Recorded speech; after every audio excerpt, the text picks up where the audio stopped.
Howdy, and welcome to another episode of Adult Onset Horsemanship. I'm your host, Daniel Dauphin.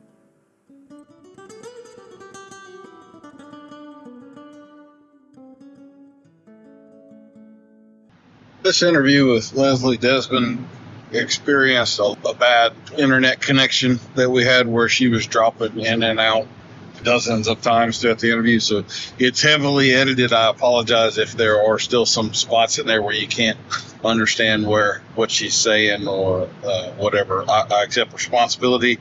I'm trying to present the interview in as full a capacity as I can, but I just do want to say we had those difficulties, and so if there's a spot or two in here that maybe seems a little incoherent or doesn't tie in, my apologies.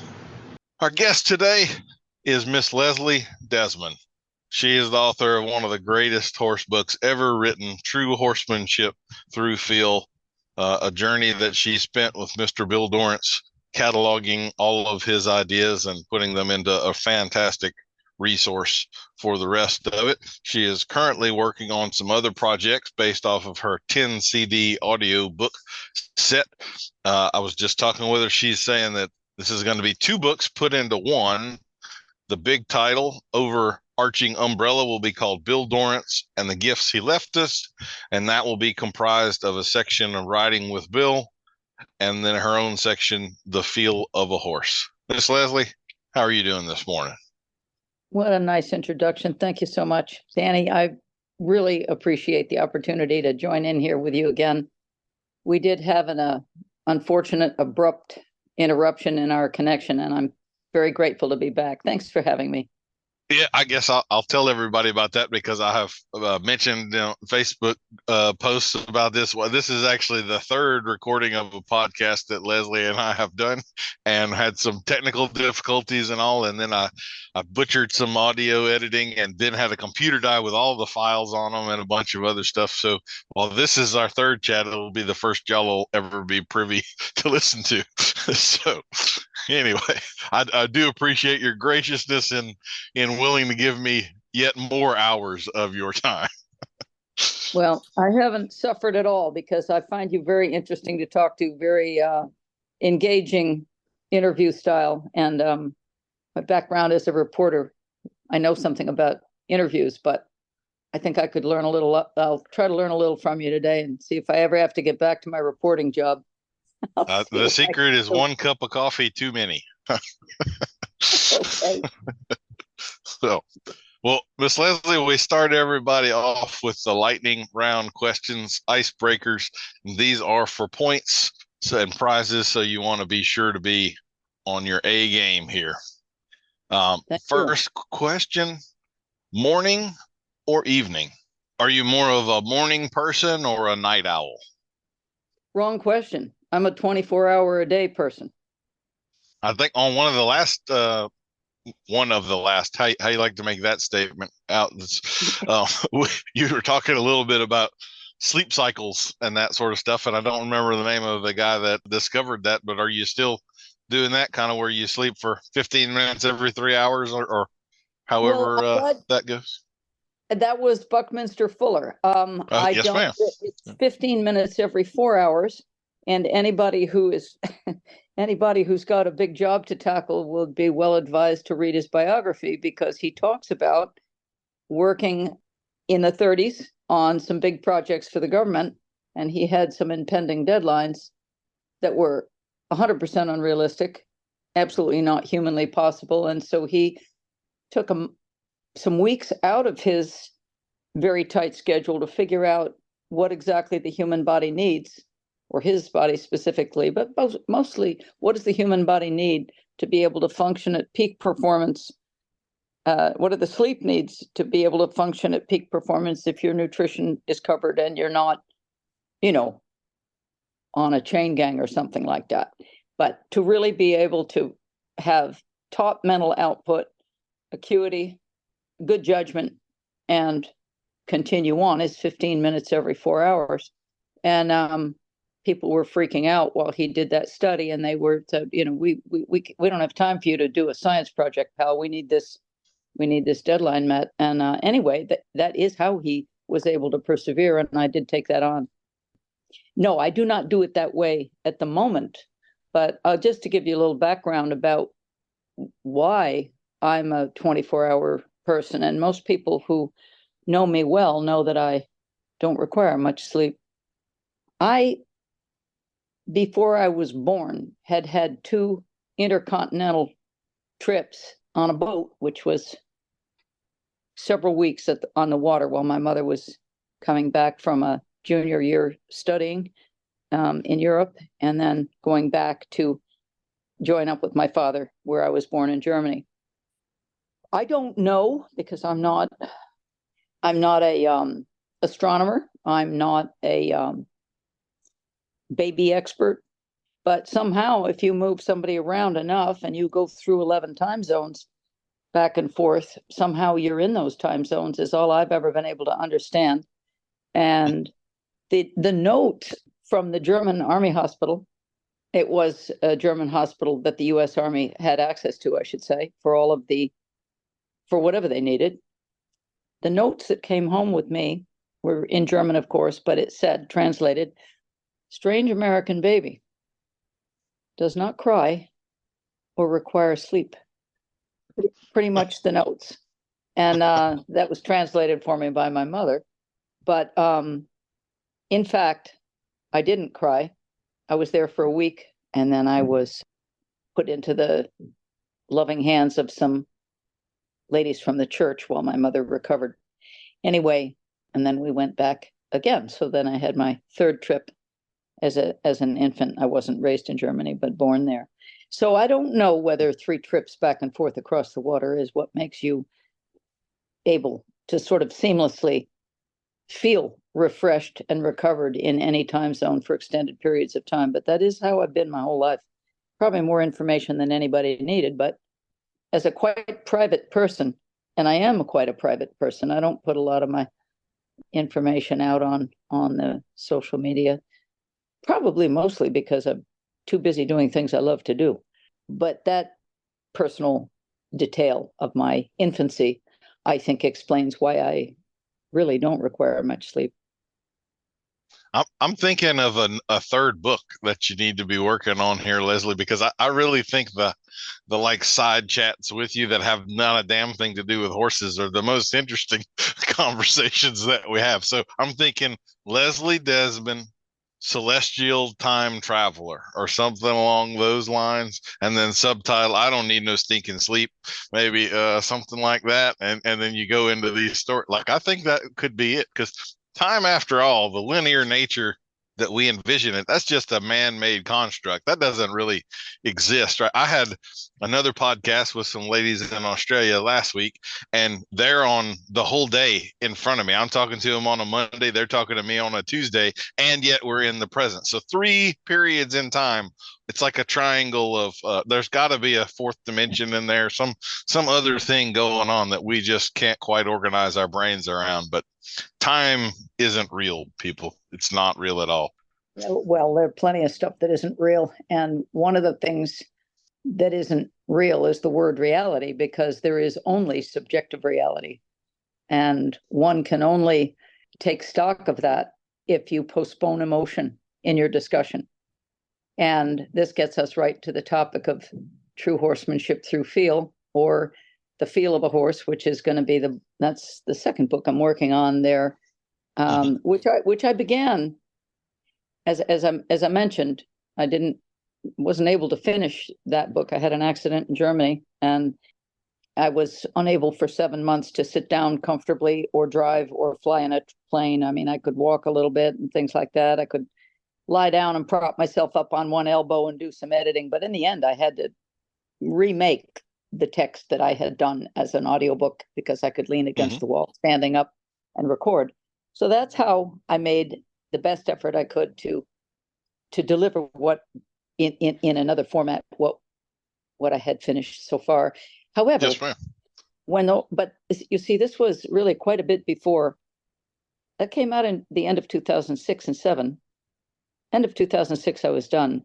So that's 18 years ago, roughly. And that was quite a bit before audiobooks were in their the height of their popularity didn't happen after that, until after that, I believe. So I was ahead of my time on that one, but also out of time for anything else, because when you sort of take yourself out of the horse business for 7 months, you've got some catching up to do. Yeah. See, celestial time traveler. I mean, it all fits. Okay, let me bring you back to the lightning round question, because we got like 20 of these. So, how long do you dunk a cookie in milk? I You don't. like it's not at all? I don't eat cookies. Next question. Okay. What is your favorite way to treat aches and pains? I don't have aches and pains.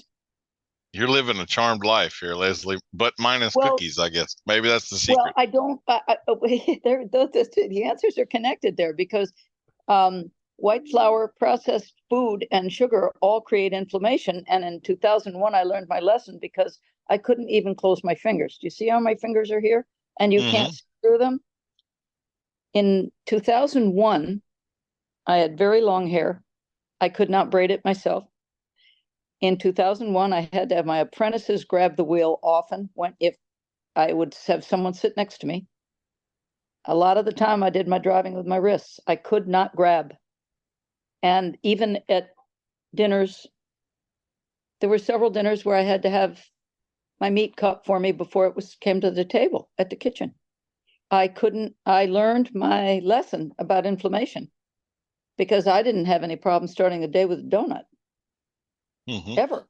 And I never had it, but right around the early 2000s, I got heavy metals poisoning, and I also had a poor diet. I wasn't raised to eat that way. We didn't have sugar in the house, so I more than made up for it. And I had sugar whenever I wanted, until I really couldn't use my fingers.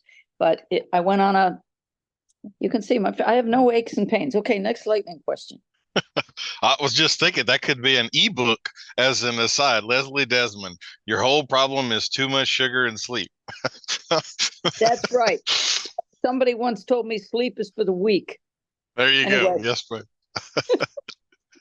you will never remember your best night sleeping. That is absolutely right.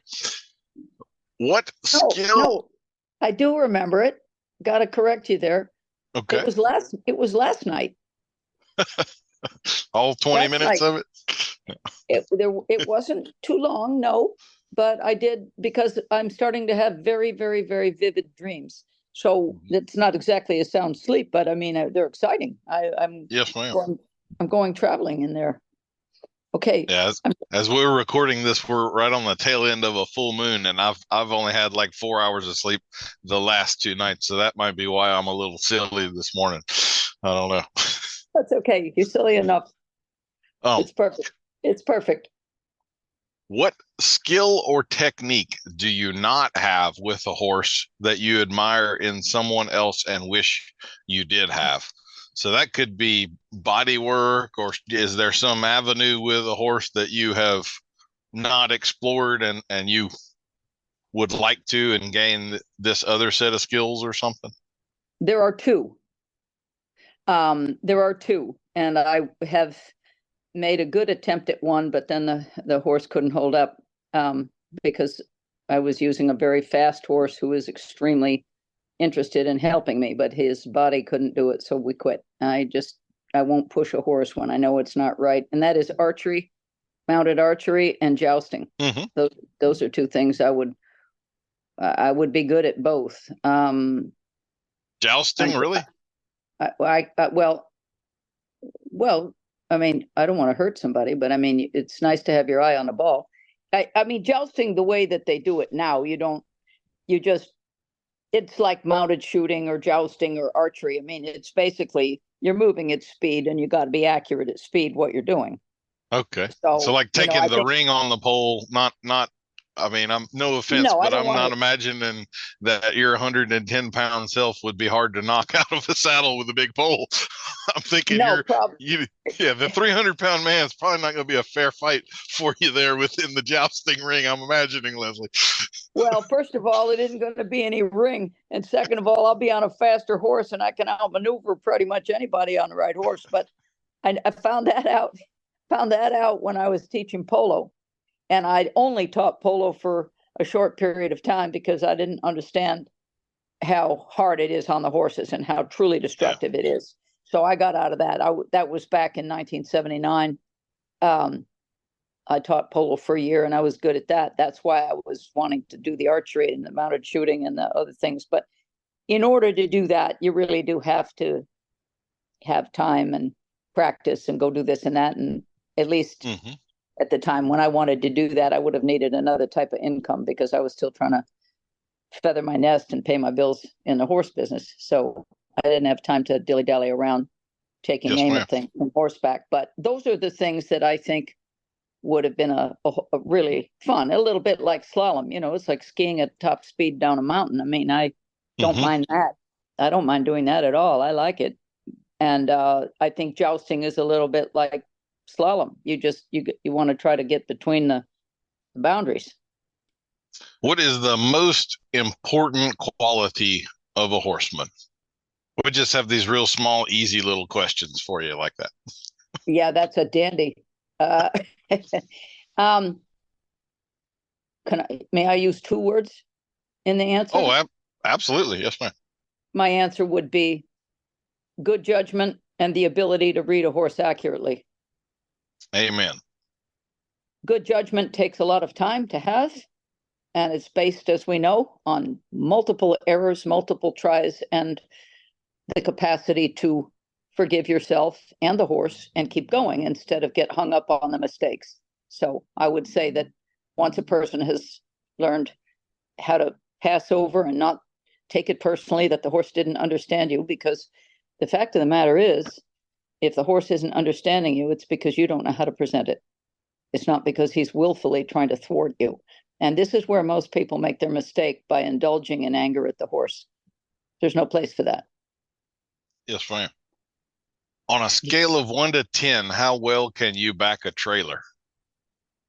Depends on the trailer, but I haven't been in one I couldn't back in a figure 8 or whatever I had to do. I mean, I've one time got caught in a storage unit place trying to unload where they said, yeah, just go around that corner. And oh boy.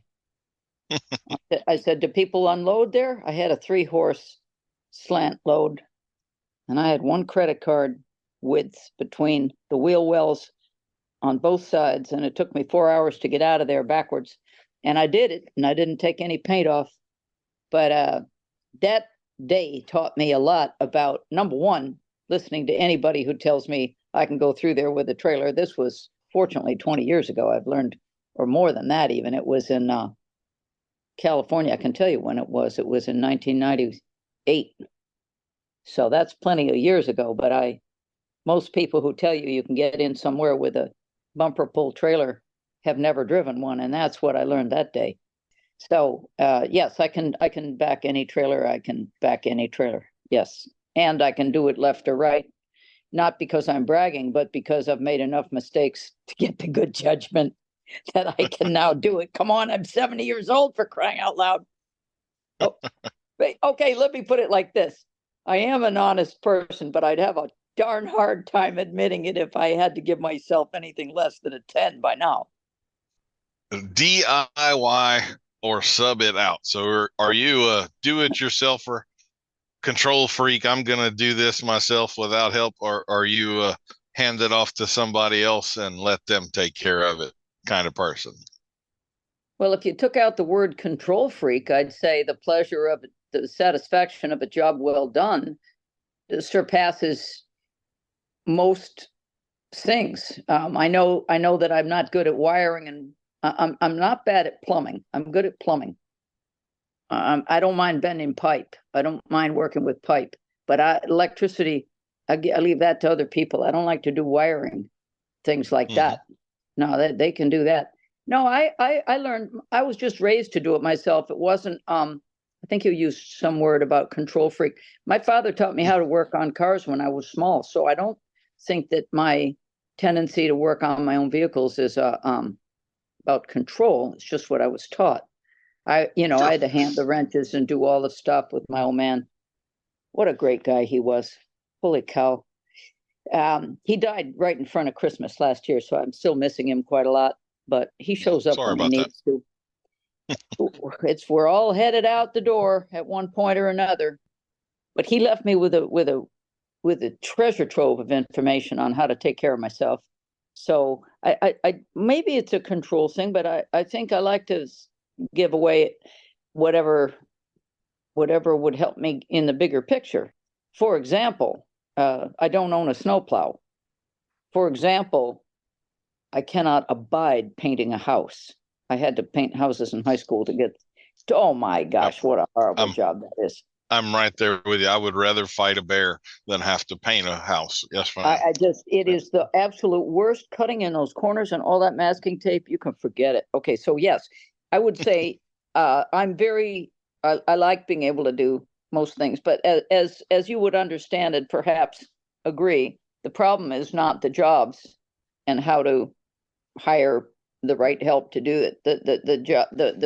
The real problem is that life is short, and you need to prioritize the things that are going to please you to do them yourself or benefit the bigger picture of what your goals are. So I try to, refinishing furniture and painting houses out of the question.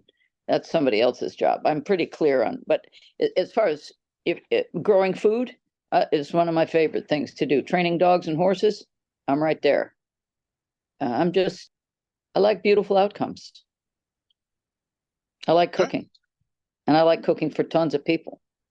I've often wondered if this notion of past lives is true, whether I was a wartime cook or I don't know, some kind of I cook for 100 people. When I start cooking, it just I don't have the space for the food.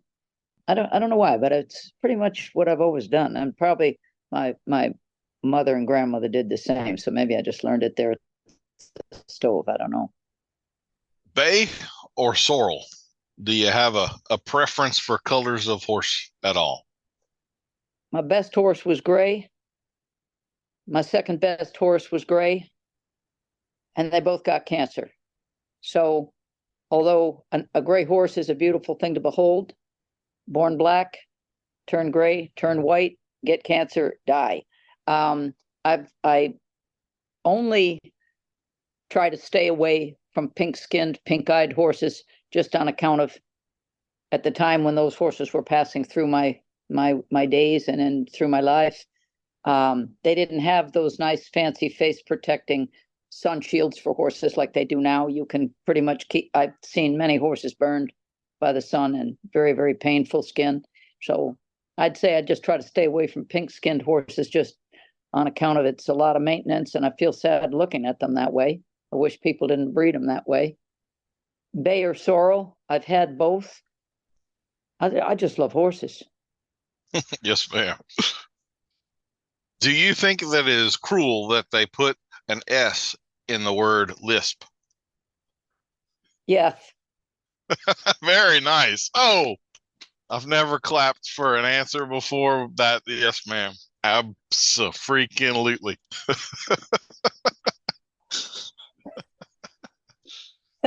Gosh darn. Have you ever been to Spain?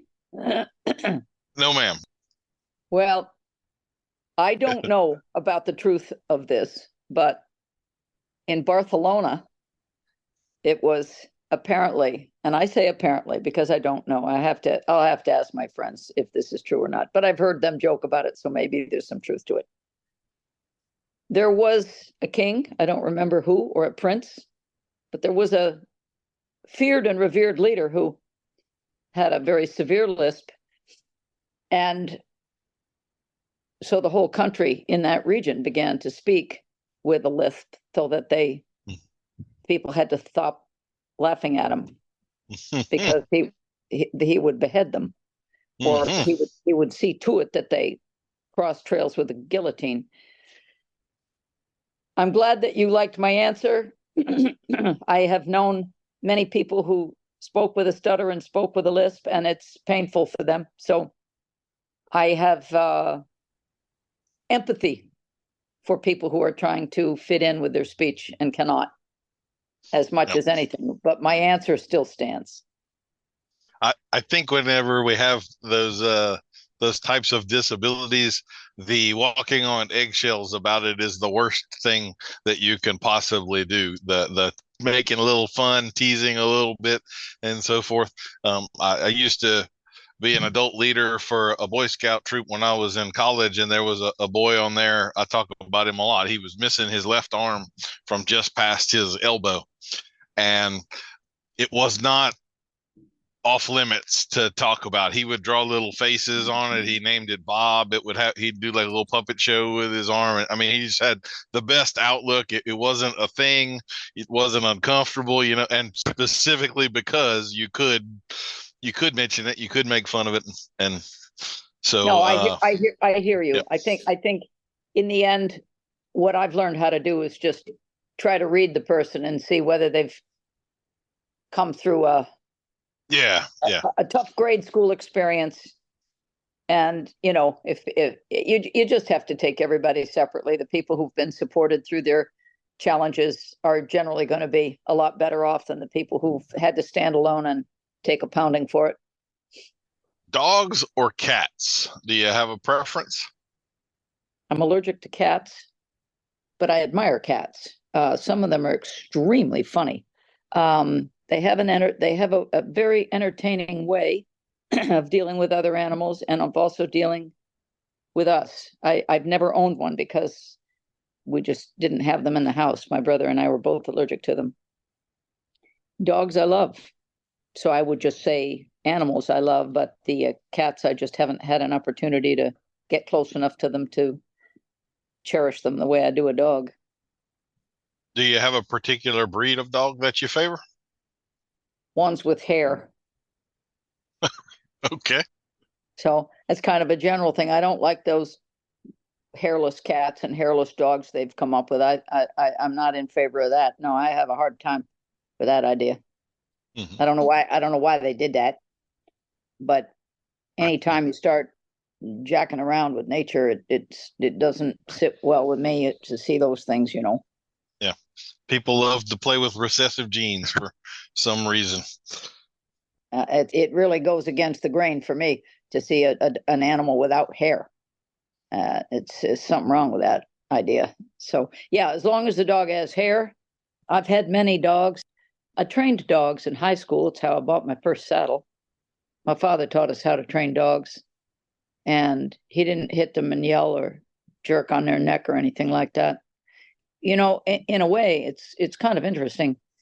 He didn't teach me how to train a horse. My first horse that he arranged for me to get from down the road, a girl was going off to college, and she had an old horse that had come in from England. He had been in Newmarket at the big timber races, the steeplechasing. And he was 13 and kind of laid up. He was getting over a bowed tendon, and she went off to college, and I got this beautiful horse. And my father didn't teach me anything about training him, just how to get back on, because whatever I was doing, he unloaded me about every day, often many times a day. So I got really good at tree climbing. And my father taught me how to set him up so that I could get on a really thin birch tree, tie him up. He taught me how to tie him in the right place in the woods. You could climb a birch tree, bend over, and get right in that saddle and plop down and let that tree go. And that's what I did a number of times up there in the national forest that was at the end of our road. He basically got us climbing trees for lots of reasons, and one of them was for getting back on my horse. So the training aspect of animals has always interested me, but really I learned to train dogs from my dad, and it fit right in with the way Bill handled livestock. Mm-hmm. Does pineapple belong on pizza? I don't eat pizza, so I don't know. There's your carbohydrates and flour and all of that. Yes, ma'am. Yeah, I need working hands. Got to keep my hands out of the inflammation range. So yeah, no, I don't know about that pizza thing, but I'll ask my friends and get back to you on it. So you mentioned that you like to cook and that you are a cook. So what is your favorite meal to cook? Well, this is going to be a little bit, excuse me, a little bit of a wise guy answer. When I'm cooking for myself, I just include, there are two things I think. Is it going to be a hot meal or a cold meal? And either Let's say a way, hot meal. okay, it has to have in it enough fat and it has to have garlic in it. And if you're making a vegetable meal or a meat meal, I do not eat commercial meat, haven't in 10 years, eat game or meat that I know where it came from, like down the road. I don't know how long we're going to be able to continue to eat that way, but it's what goes into that food. I don't use a book to cook, okay? I've had many people ask me to make a cookbook. And that is not because I'm a great cook or anything, but because I think it's because of the way I cook. I just do it. And whatever's there, you turn it into something nice. However little you have or whatever you do or don't have, you figure out how to use the right balance of fat, acid, protein.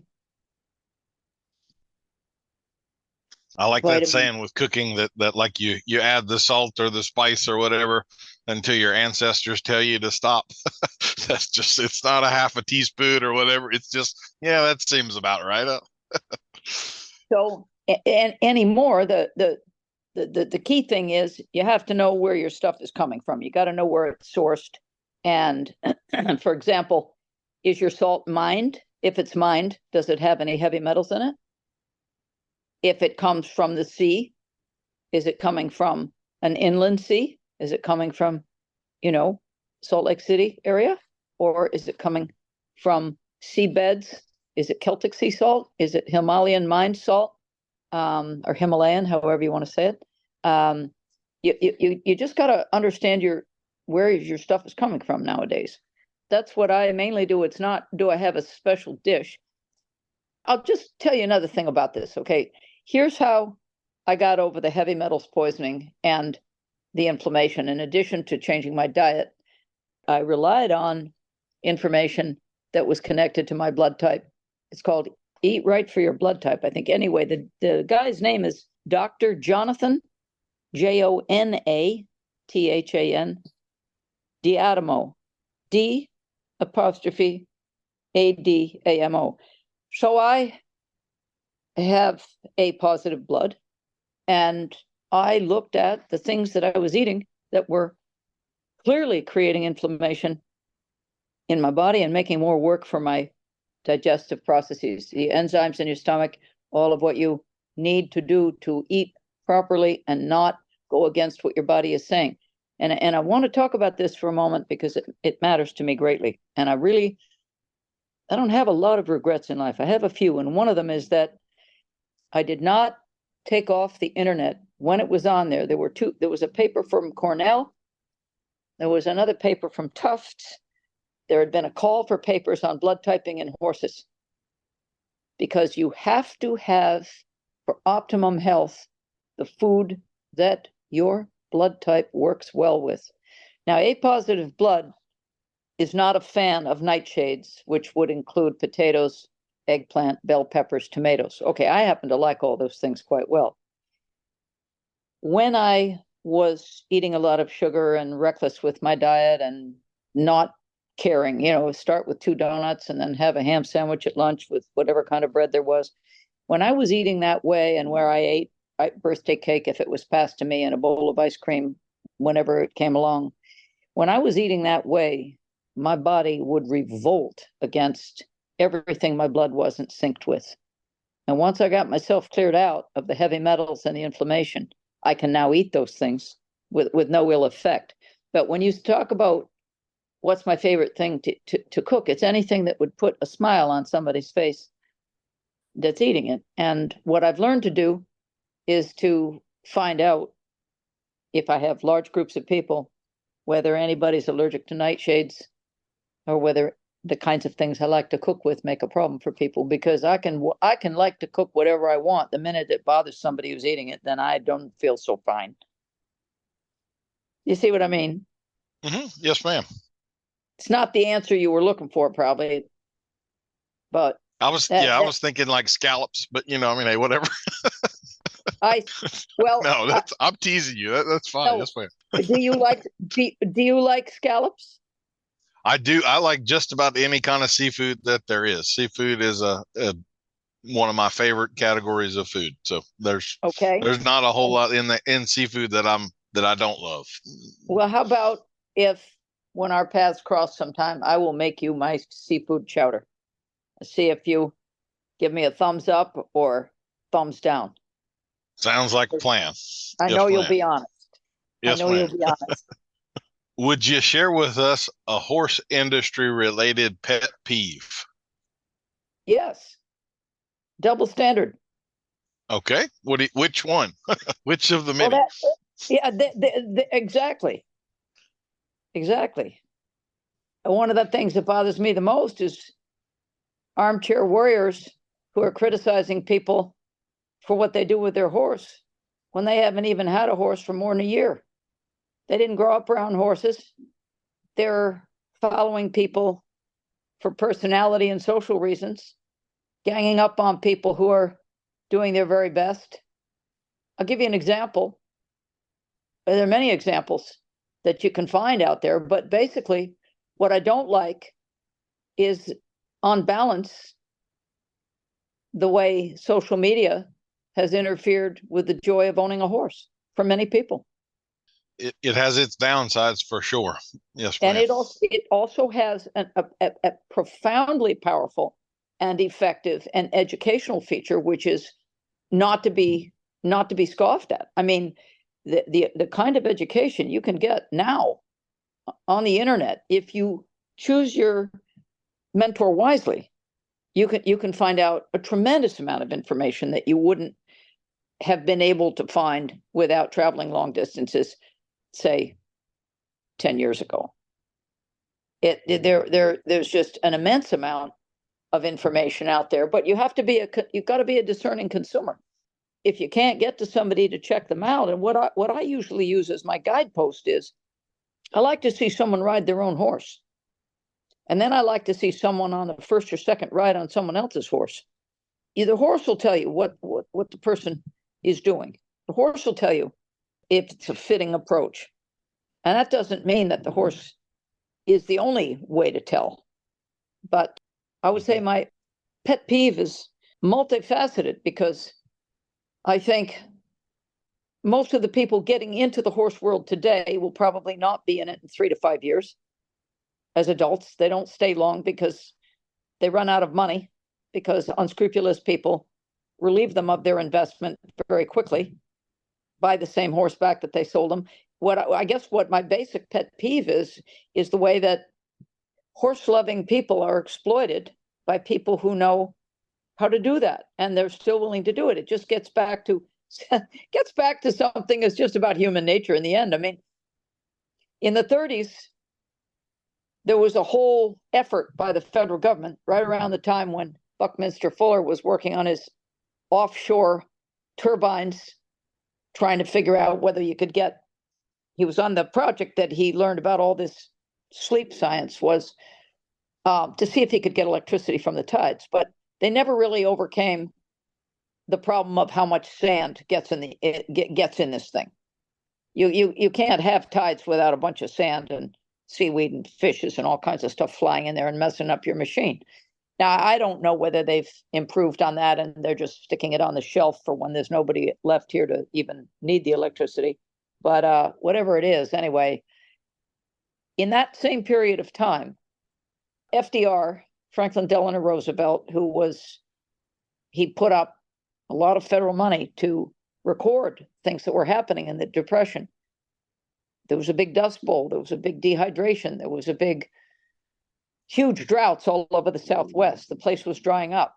And he did a lot of things. He authorized the collection of data in real time, recordings, stories, photography, videos, whatever they have from back there. It's fascinating, fascinating treasure trove of real life and accurate depiction of America in some of the very hardest times. So one of the projects that they did, they put out several books. And the one that I like the most is called Mister, You Got Yourself a Horse.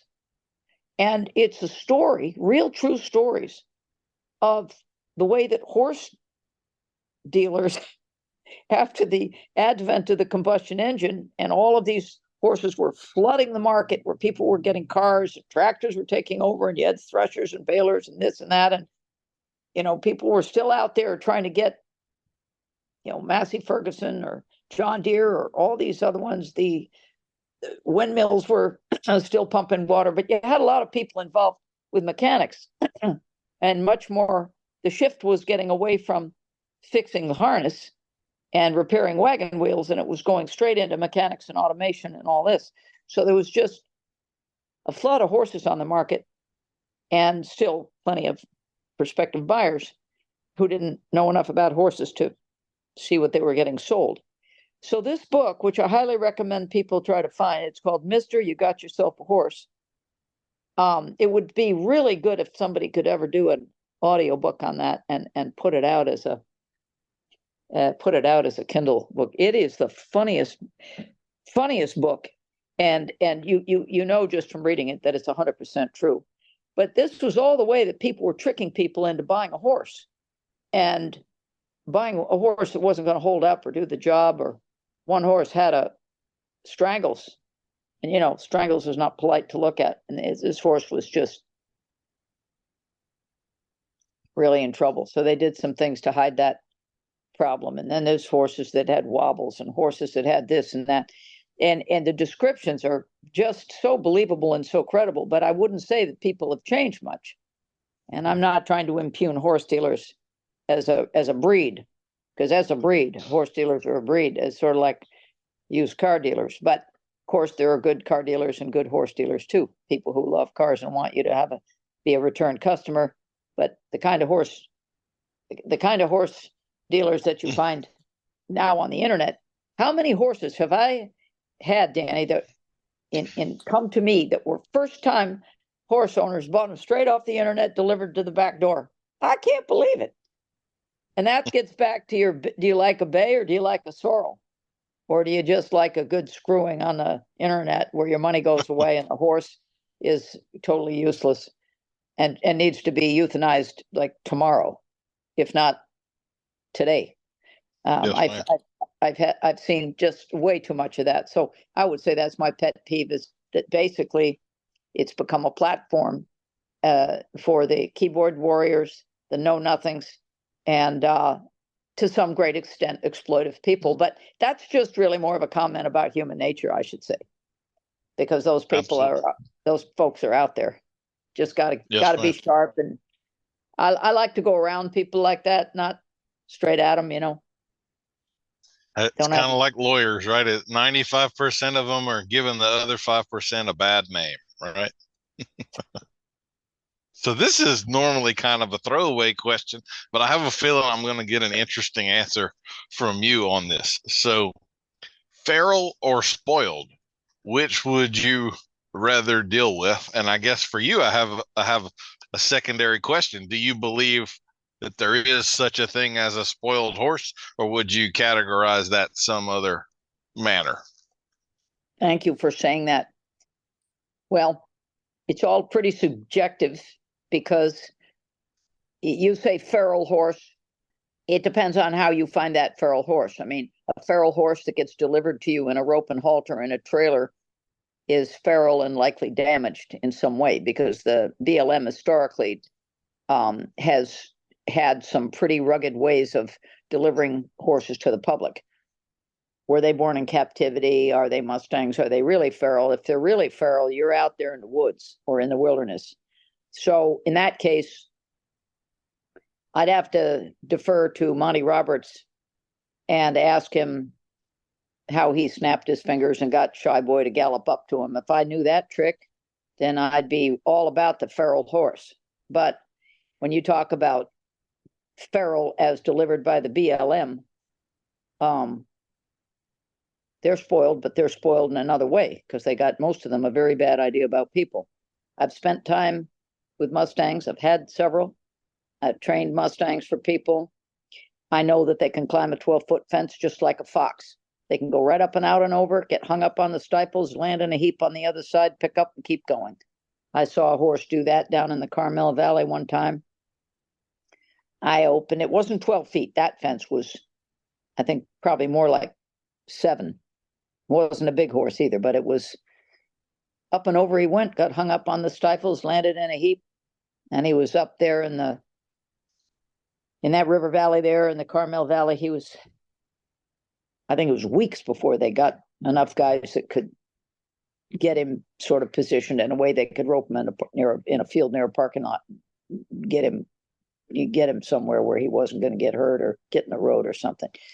So I don't know really how to talk about a feral horse unless you're talking about really out there feral, in which case I probably by now at 70, I haven't got time to go get a feral horse and deal with it. But I've had plenty of horses come straight from the BLM to me, and I've had plenty of horses that are conditioned by people who really wanted large pets. And I think that's the kind of horse that people would say are spoiled, where what we're talking about, how I would define, I think that the word spoiled has to do with an opinion that someone who would do something else or would not create that kind of horse would comment and say, you've spoiled him. And I think that really there's just 2 things that mainly are indicative of what people call spoiled horses. There's probably more of an answer than you wanted, but I'm just going to give it to you anyway in case it's useful for anybody. The horses that are pushing on people and not disciplined for that. And my way of saying that doesn't mean I would discipline a horse for that, because I don't. I handle that another way. But I think the horses that crowd into you got to remember how they learned that. They learned that by being rewarded for crowding with a hand-fed treat. Literally, when you offer a horse a treat by hand, he's looking for a second one. You take a step back to put your hand in your pocket, and all of a sudden he knows he can move you when he's looking for a treat. Horses like that are called spoiled. And the people who do that generally quickly get on the other side of the fence, continue feeding, so that they don't have to discipline them. They don't even know how. They don't even know that they're creating the problem. But a horse that is paid off with a hand-fed treat to move your feet because you love a big dog, these horses are no longer horses. These horses, when they are disciplined for what you have set them up to do, so you reward them for crowding, other people or your trainer or your farrier or your vet or yourself later on, you say, what the hell?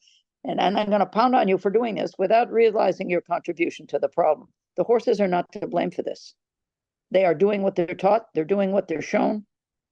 What horse doesn't want a second carrot and take it if it's put in under his lips? You know how they teach you, hold your hand flat, don't get your thumb in the way. We're taught that as tiny people. Here's how you hand feed a horse. But often, if you're on the other side of a stall wall or the other side of a gate, people don't understand the damage they do. This teaches a horse to pound, to paw at a door, paw at a gate, push on something that's solid. All of these are man-made problems, which once you start to discipline the horse for that, you see, that becomes a setup to fail. I teach you to do this. I punish you for it. Now, if you were to take that over into the human realm, oh, sweetheart, calm. Let me see. Does that hurt? Did you get a little boo-boo? Come over here. Let me hold you a minute. Let me take care. Let me look at that for a minute. Whack. Really? You bring this kid up and seduce him into coming, thinking you're caring. Give him a little treat, give him a little comfort, and then punch him in the nose for being on your lap. Okay, well, that's, social services is full of children who grow up that way. And foster care is full of children who have had that type of double message, that type of misleading, absolutely impossible to understand affection, which is affection right until it isn't. And then you're in the way, or you had mud on your shoes and now you're rolling across the floor with somebody's foot in your ass. I mean, these types of things is what goes along with human beings. This is this is what human beings deliver to dogs, to horses, to their own children. So feral or spoiled? I can't really answer the question. I'll have to consult with Monty about how you snap your fingers and get Shy Boy to gallop up. But what I can tell you is that the Mustangs that I've had that really were tough to deal with have all had, so far in my experience, I've had about 3 that were tough that I did well with, but I was never able to eradicate it for someone else. Mm-hmm. Okay, I have, so basically the horses that get the toughest treatment coming out of the feral environment, the toughest treatment or the hardest lessons through the BLM or return trips to the BLM, they know people well. And in my experience, they remain dangerous unless they become a one-person horse. I thought I could return a Mustang to someone who I had trained it for. And when I got that horse back a week later, it was to the point where, unfortunately, she was so dangerous, she had to be destroyed. And I spent 2 years with her. I taught with her. I had beginning riders on her, but I put her back in that environment where she came from. And I thought that I had adequately addressed the problems for her, which I had. I had other people who could handle her, ride her, get around her. I trusted her completely. And she came back from that situation after 1 week, and she was deadly. So yep. I don't know. That is the definition of a spoiled horse. She was ruined twice. So it's I think we've clearly discovered a 4th book here, Leslie. I think, yeah. No, which one? You're going to have to live a long time to get all of these books written. So what? Give me the title on the 4th one. Let me see if I'm up for the task. Leslie Desmond, feral or spoiled. Either way, it's your damn fault. It's a working title. We could tweak it a little bit, but I think we're in that direction, something like that. Okay, I'll remain open. Let me get this next project done, and then we'll have to revisit this. How about this? Poor horsemanship without feel. Maybe. I'm just spitballing here, but I think we've got something. There's a thread to pull on here and see what unravels, you know. Well, I've been paying attention for a long time, so I have quite a bit of I can compare things, you know. I've seen quite a few things over the years. Certainly not all. I'm still working with horses regularly, so I'm sure I'll have new information in a month. What is your least favorite barn chore? Oh, I can tell you. Getting a derailed barn door back on the thing, up on the top, the 20-foot door that come off the runner. That's awful. Just terrible job. I had to rig up a come along and pull the door up. I had so much wire out, it couldn't really all fit on. I had to add wire that it couldn't fit on the winder. Stick it up top, grab that door. Needed a lot of help. It's not that safe, you know. It's not that safe a job. That's too high up in the air anyway, and the doorways. Does it weigh a ton? I don't know. It's a huge job. That's my least favorite job right there. That's a job for somebody who can joust big enough to, right? All right. What is your favorite barn chore? Would you like to know the other 2 things I can't stand in the barn to do? Sure. I've already given you one. I've already given you one pointer. Fixing electricity. Now, electric fence, even that is annoying. I was one time checking fence in the rain, and I had a blue ball of light come over and hit me right there in above my front teeth and burn my gum. I can't. It's tricky. That electricity is tricky. I saw that in one shot. I saw that arc come off there, hit me right above the front teeth, inside my mouth, knocked me flat. So I don't like working with electricity in those barns or in those fences. Or dry day, okay, I can do it. But boy, oh boy, it's annoying to get shocked. It's so annoying. Then the third barn chore that is, well, I'll just say it as it is. Being in any of those barns that has DDT coming out of the misters all over yourself and your horse and the food and the water, that's not a chore that I don't like, but being in there is something I don't do. I will not go in those barns anymore, and I do not like handling horses because they are covered with poison. And if you want to know what DDT is, you want to know about all the stuff that was recycled after Vietnam and after World War II, all of the chemicals that we have in our fertilizers. You just look at where those came from. That's all military waste, as far as I know.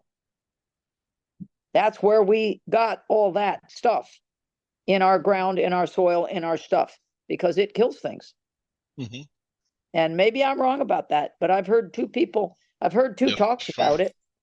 I can't quote it chapter and verse, but people get very upset about flies on horses. Well, maybe they ought to think about how those flies go on the tightest part of the horse there is.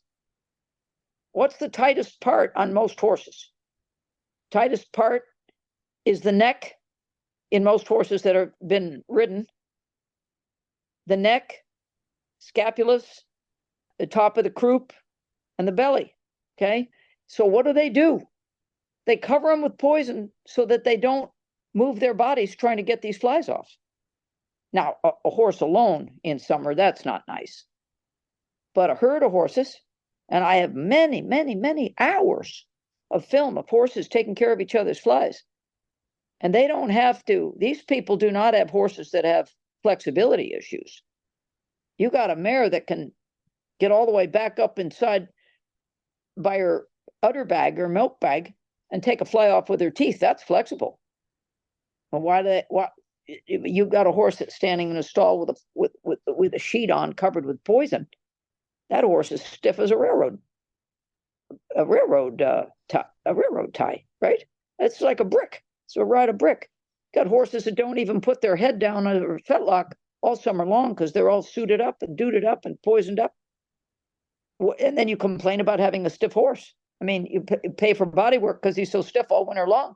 You could have all summer long to let him deal with the flies and take care of his bugs. I mean, this is what nature intended.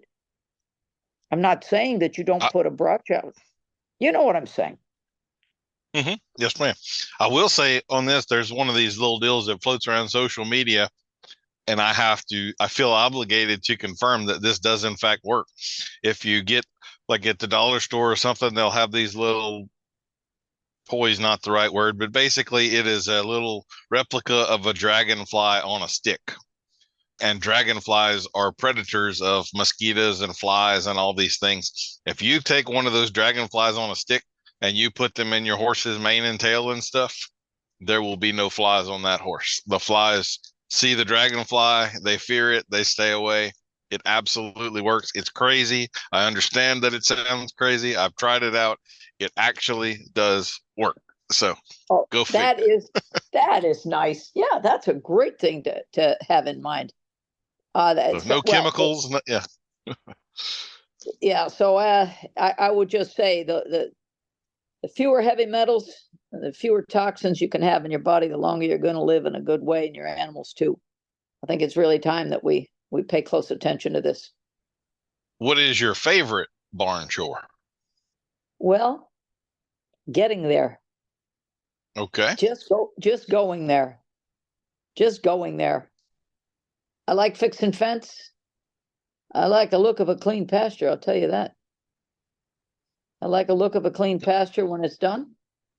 Probably the most rewarding is to get in there, and I don't have to do it myself because I don't let it get this way, but probably cleaning water pails, getting all the stuff that's really not nice, testing water. I will say one thing. If you got chlorine and fluoride pouring into your horses, just want to think about that. That's actually one of those things I would love to see a study on. I've done kind of anecdotal stuff myself where I've got the water trough I haven't messed with. I have some plants in there and I have some goldfish in there, but you do get kind of this layer of algae and so forth. But it builds an ecosystem, right? Yeah. I can take that trough and I can put a perfectly clean trough right next to it, Clorox it out, get it all clean, and horses will drink out of the one with fish and algae and plants in it over the super clean one. I kind of wonder if like there's, one of the most important things in the horse is the microbiome and we probably negate that the water that they drink with whatever microorganisms would be in that and algae and all of those things is a part of that cycle for the horse. I would really like to see some research done on that, whether cleaning that water trough and Cloroxing it or whatever and having it perfectly sterile is actually beneficial or harmful for the horse. Would they rather drink out of the pond that's got all the life in the water or the perfectly sterile environment we tend to want to see? Right. Well, you already did your research. I don't use Clorox on anything except something that I know is, and then I let it out in the sun, and then I don't use Clorox in pails. I don't. The only time I would do that would be if there were extenuating circumstances. But generally, you just use white vinegar, and that's going to cut through just about anything, any bacteria. I mean, really what you're trying to get rid of with Clorox is harmful bacteria. And white vinegar will do that too. White vinegar, anything that's acidic is going to knock all that stuff out. I mean, it wouldn't make it surgically sound, but I think if you can look at all the things that isopropyl alcohol, all the things that are involved with all of that. There's all kinds of stuff that we use to make things sanitary, but the horses are going to go always for running water. So if you drip over your tank, you're in a really dry area. If you have the possibility to let your tank drip so they can at least get their feet wet when they're drinking once or twice a day, they're going to go for any kind of moving water. And the other thing is that anything that'll support a fish is clean enough, generally speaking. Although we now have super high aluminum content in the water all over the country, and cadmium, and all kinds of other things. So you can do mineral tests on your water and see what sort of thresholds your horse can actually tolerate. But if it won't support a fish or that green stuff, that's not a problem. It's the stagnation that is the problem. In other words, let's say you have a big stock tank without a float in it. There's no running water in it. There's no refill in it. It never drips over. When that water gets to be 120 degrees 7 days a week or 100 degrees 7 days a week, what you do is you cover it up with wood. You can cover up the center of it with wood so the stock can drink on both sides out of a spot. And that way, it's not all of it right in the direct sunlight. The other thing is you want to know whether you're using black plastic tubs that off-gas into the water or galvanized tanks.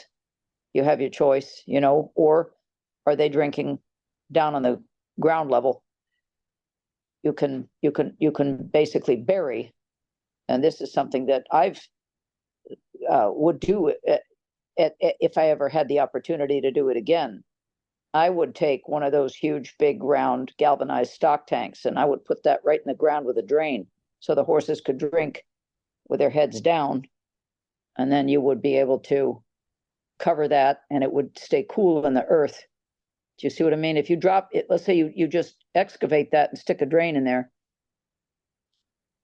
I don't know whether, I'm sure that somebody would tell me there's something wrong with that idea, but that's an experiment that I would do, because it would keep like I'm thinking in many places in California, like you take your winter weather where it's a little wetter and a little colder, put your tanks in so that they're flush with ground level, and then you can have a refill. You can have a float that's in the center, or you can plumb it from the center so that there's like a little fountain in there, and then the horses can drop their heads down. You could cover half of it with wood, or you take the 3/5 of it with wood, cover it like that. You can do a lot of things. You can just experiment in ways to keep the water cool enough that it can support life and not burn everything out of it. It's just a thought. Mhm. But by Yes, ma'am. now, the groundwater here in my state, for example, and all over the Northeast, I'm in the Northeast right at the moment, but the groundwater here is 500 times the federal allowable limit of aluminum in it. And that was back in when I had a last water test done in 2018. 500 times the legal allowable limit of aluminum. So there's nothing to be said about that except to just do your homework on it and figure out where you're going to get your water from. But we've always known that water would be the next big scarce resource. We have not done our due diligence to protect our water resources. We've only been here a few hundred years and we've trashed it. So that's people for you. Yes, ma'am. Yes, ma'am. Don't know. Got to respect the gift we're given. Water's kind of important. Thoughts or feelings? Do you consider yourself more to be a thoughtful, cerebral person, or more of a go with the feeling and the gut and that sort of thing? I don't necessarily know why I'm doing this, but it feels right. What sort of person are you? Hopefully by now I've lived long enough to know the balance for each situation. If you were to ask me when I was 20, it would depend. I was pretty academic. I was pretty intellectual. I was a big reader. I was a big studier. I did a lot of research on things. I wrote a lot in those days. I was a journalist. And I would say even then, I was probably pulled around by my feelings to cover the things I did. And I was a water case law and water quality journalist. I mean, that is what I wrote about. I was an environmental reporter. So I would say that I had a mix of both then. And I wasn't sensational. I didn't write in a sensationalist way. I wrote in a very factual way. I never had a story kicked back for being false or fake news or something. So I would say I probably had a mix of both because my father was a good mix of both. And I learned, my father and my grandmother both gave me a lot of information about how to balance that, I would say. Okay. A lot of other people in my family were tipping the scale in some other direction, but my father and grandmother kept me on a pretty even keel, I would say, as far as how to, where I should stay, where I should be, right in the middle of the both. I hope I stay there. Do you have a favorite piece of tack or horse-related tool? Yes, I do.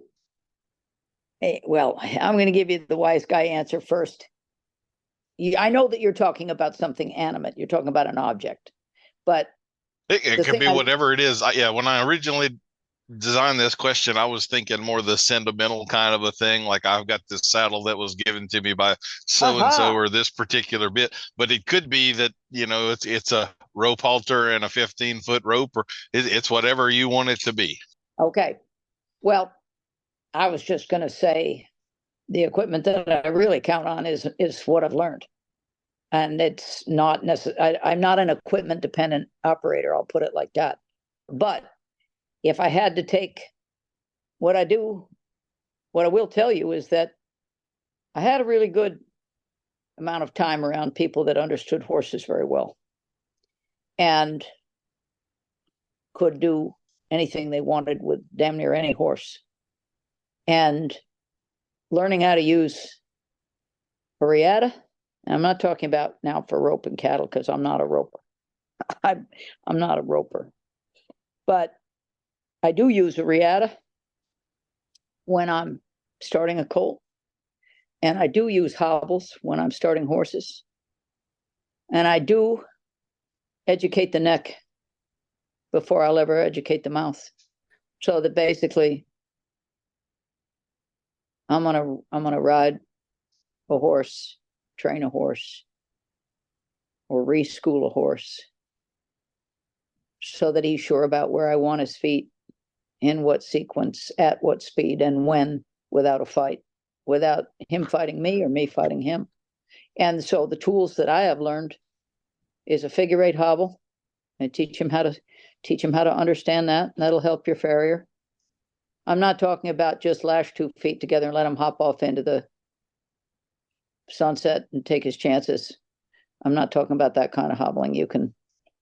That's for the birds. There's too high a risk rate with that. I do it another way, and I do hobble a horse thoroughly before I'll say that he's a horse that I trained or a horse that I'm going to ride. I don't train horses for the public anymore, but I do teach trainers how to train them, and I do teach people how to use a set of hobbles. And I've had more good feedback from dressage trainers in this last year on the beneficial effects of having taught their 3 and 4 and 5-year-old green horses how to hobble and respect it and stand and stay and wait and ask and set up a communication that is not about struggling fight to the finish or raw legs or any. I'm not talking about one bit of abrasion or struggle or thrashing around. And there aren't too many people that teach it this way, but I do. And I use hobbles. I use a riata, and I use a couple of 25-foot ropes if I got enough room and a horse that is prone to bolt. I'll make sure I got a 50-foot rope and a riata. Not even a good fence. Sometimes some of these horses you really need to have in a closed arena, depending on what you're trying to get straightened out. But like you pointed out, you're almost right. I'm not 110, but I'm 108, and it's close enough. But the same as I weighed. That's the same as I weighed in 7th grade, 8th grade. But the point is, it's not about the leverage. It's not about the chain or the pain or the drop nose band or all of the strings and pulleys and stuff you can do to make a horse submit or to do whatever you want to do like that. That's a lot of people like to do that, but those are the horses that come to me later with just immense mental and physical problems that take a while to straighten out. And sometimes you really can't straighten them out. To be quite honest, the damage is done. So what I do is I train the mouth last. I train the head last, because if you have a horse that's been out, you have to look at what their history is. But if you have a horse that understands how to get a fly, your pole is already loose enough. So you don't have to teach flexion of the pole. You just have to show them when you want it. You don't have to teach it. They already know how to flex the pole if they've ever gotten a fly off their rib cage. You know what I'm saying? Longitudinal and lateral flexion is not the same as this head twisting thing that a lot of people think is lateral flexion, where you got one ear going down to the ground and the other ear going up to the sky. You know how they twist that head around? The horse has got his mouth underneath your stirrup. No, thank you. That's a good way to get one running.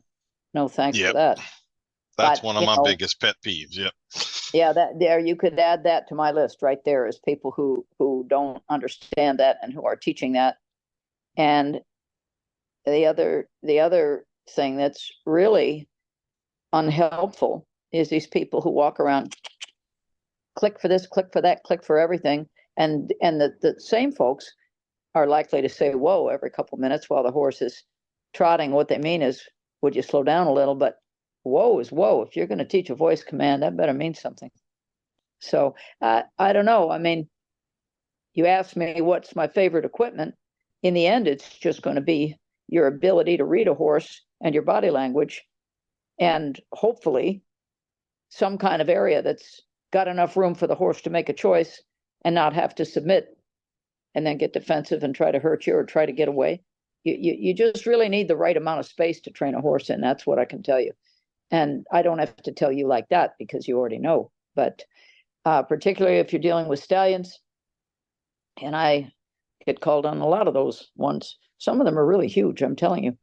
I've had a few experiences with studs, one of which I will write in that book called The Feel of a Horse. It's a story I've told to several people. Take about 2 hours to tell that story, so I'm going to write it instead.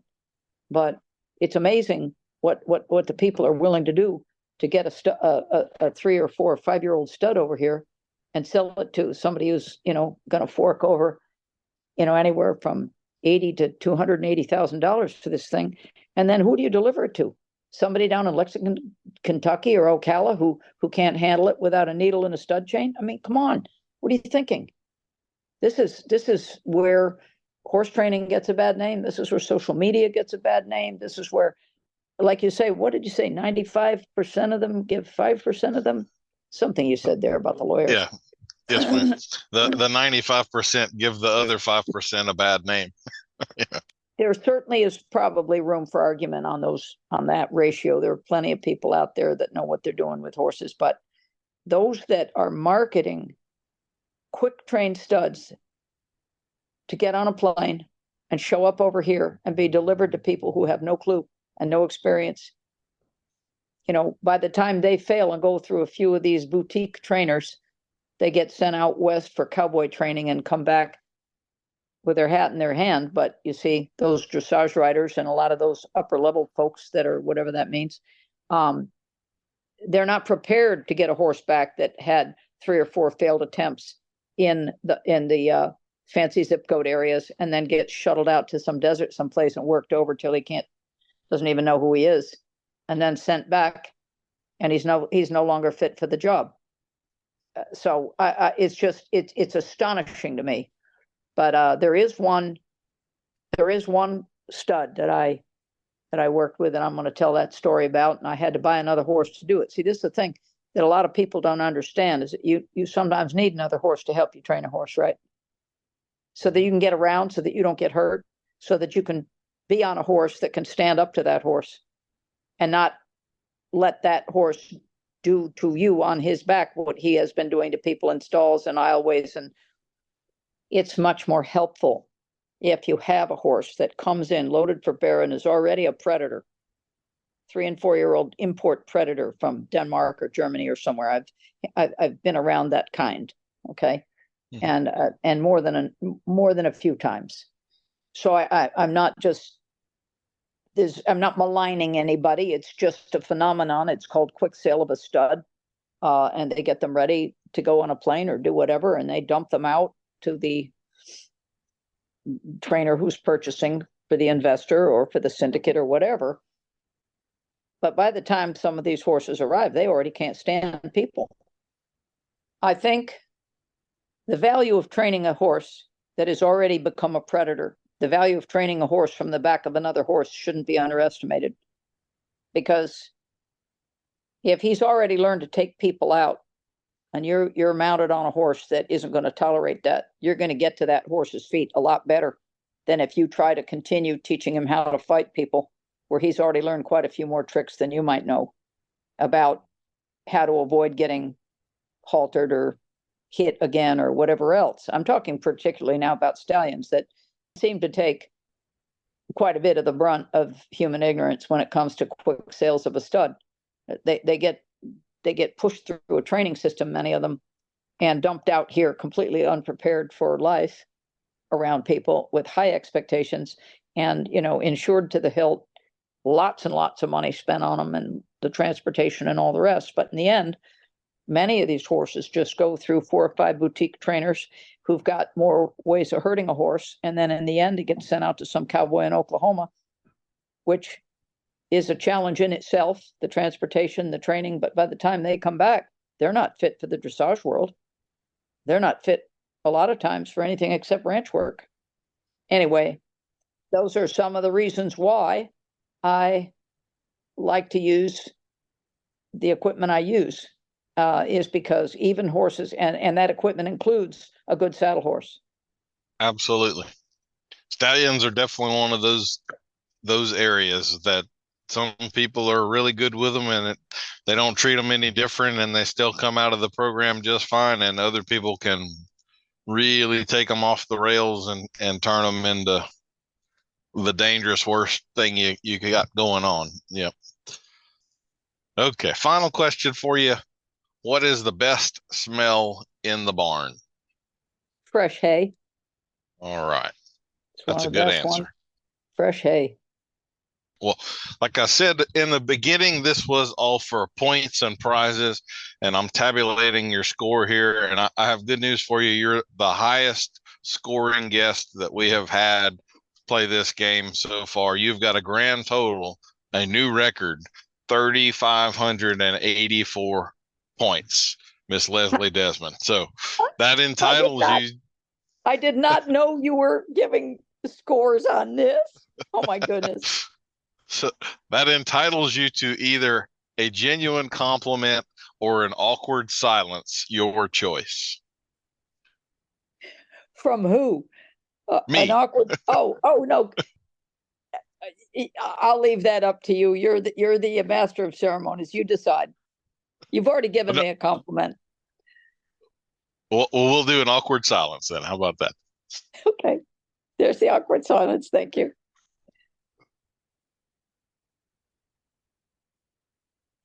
You're funny.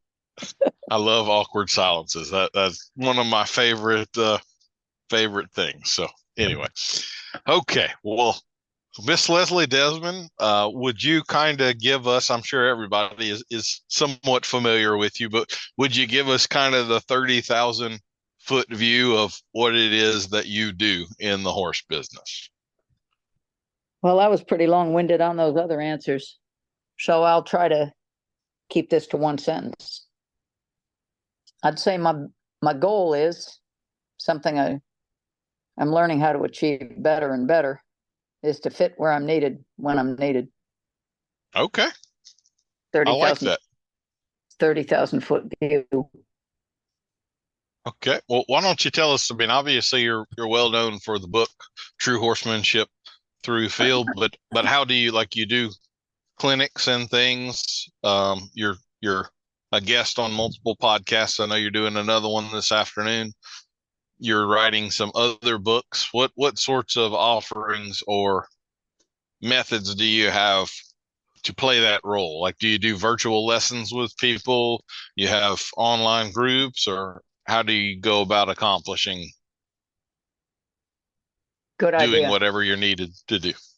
I understand.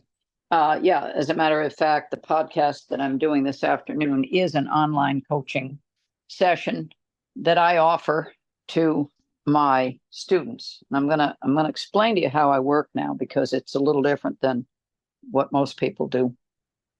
What I do, Danny, is in the clinics I take only 4 people for 3 to 5 days, and they get a 90-minute lesson.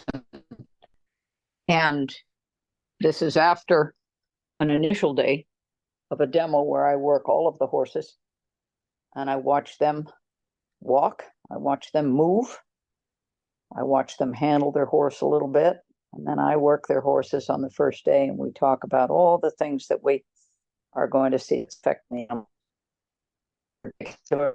trying to address that they think they want to work on, or that they think could be improved, or that has been missed in training and things like this. So it's basically, they get relaxed the first day or an evening, long evening, for 3-4 hours while I work with those horses. Okay.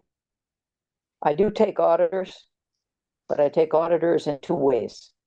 I take walk-in auditors.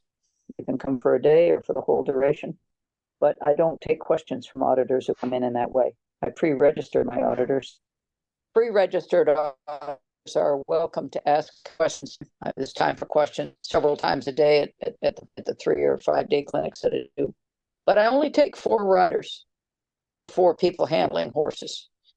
Even though I've only take 4 people, by the time those 4 people and 6 or 7 or 10 auditors have been discussing things for 4 hours a month, we kind of know each other, and we kind of like each other, and we kind of have an idea about some things that they can do before the clinic to get their horse going better, whether it's diet or equipment adjustments, or they're having trouble in the barefoot to shoe transition or the shoe to barefoot transition. We discuss all these things, and everybody kind of gets real comfortable. And by the time it's clinic time, it's kind of a reunion in a way. It's kind of, it's a different format that I put together, because I don't think, well, Ray Hunt used to say, if you take away 5 or 10% of what you learned this weekend, it's a lot.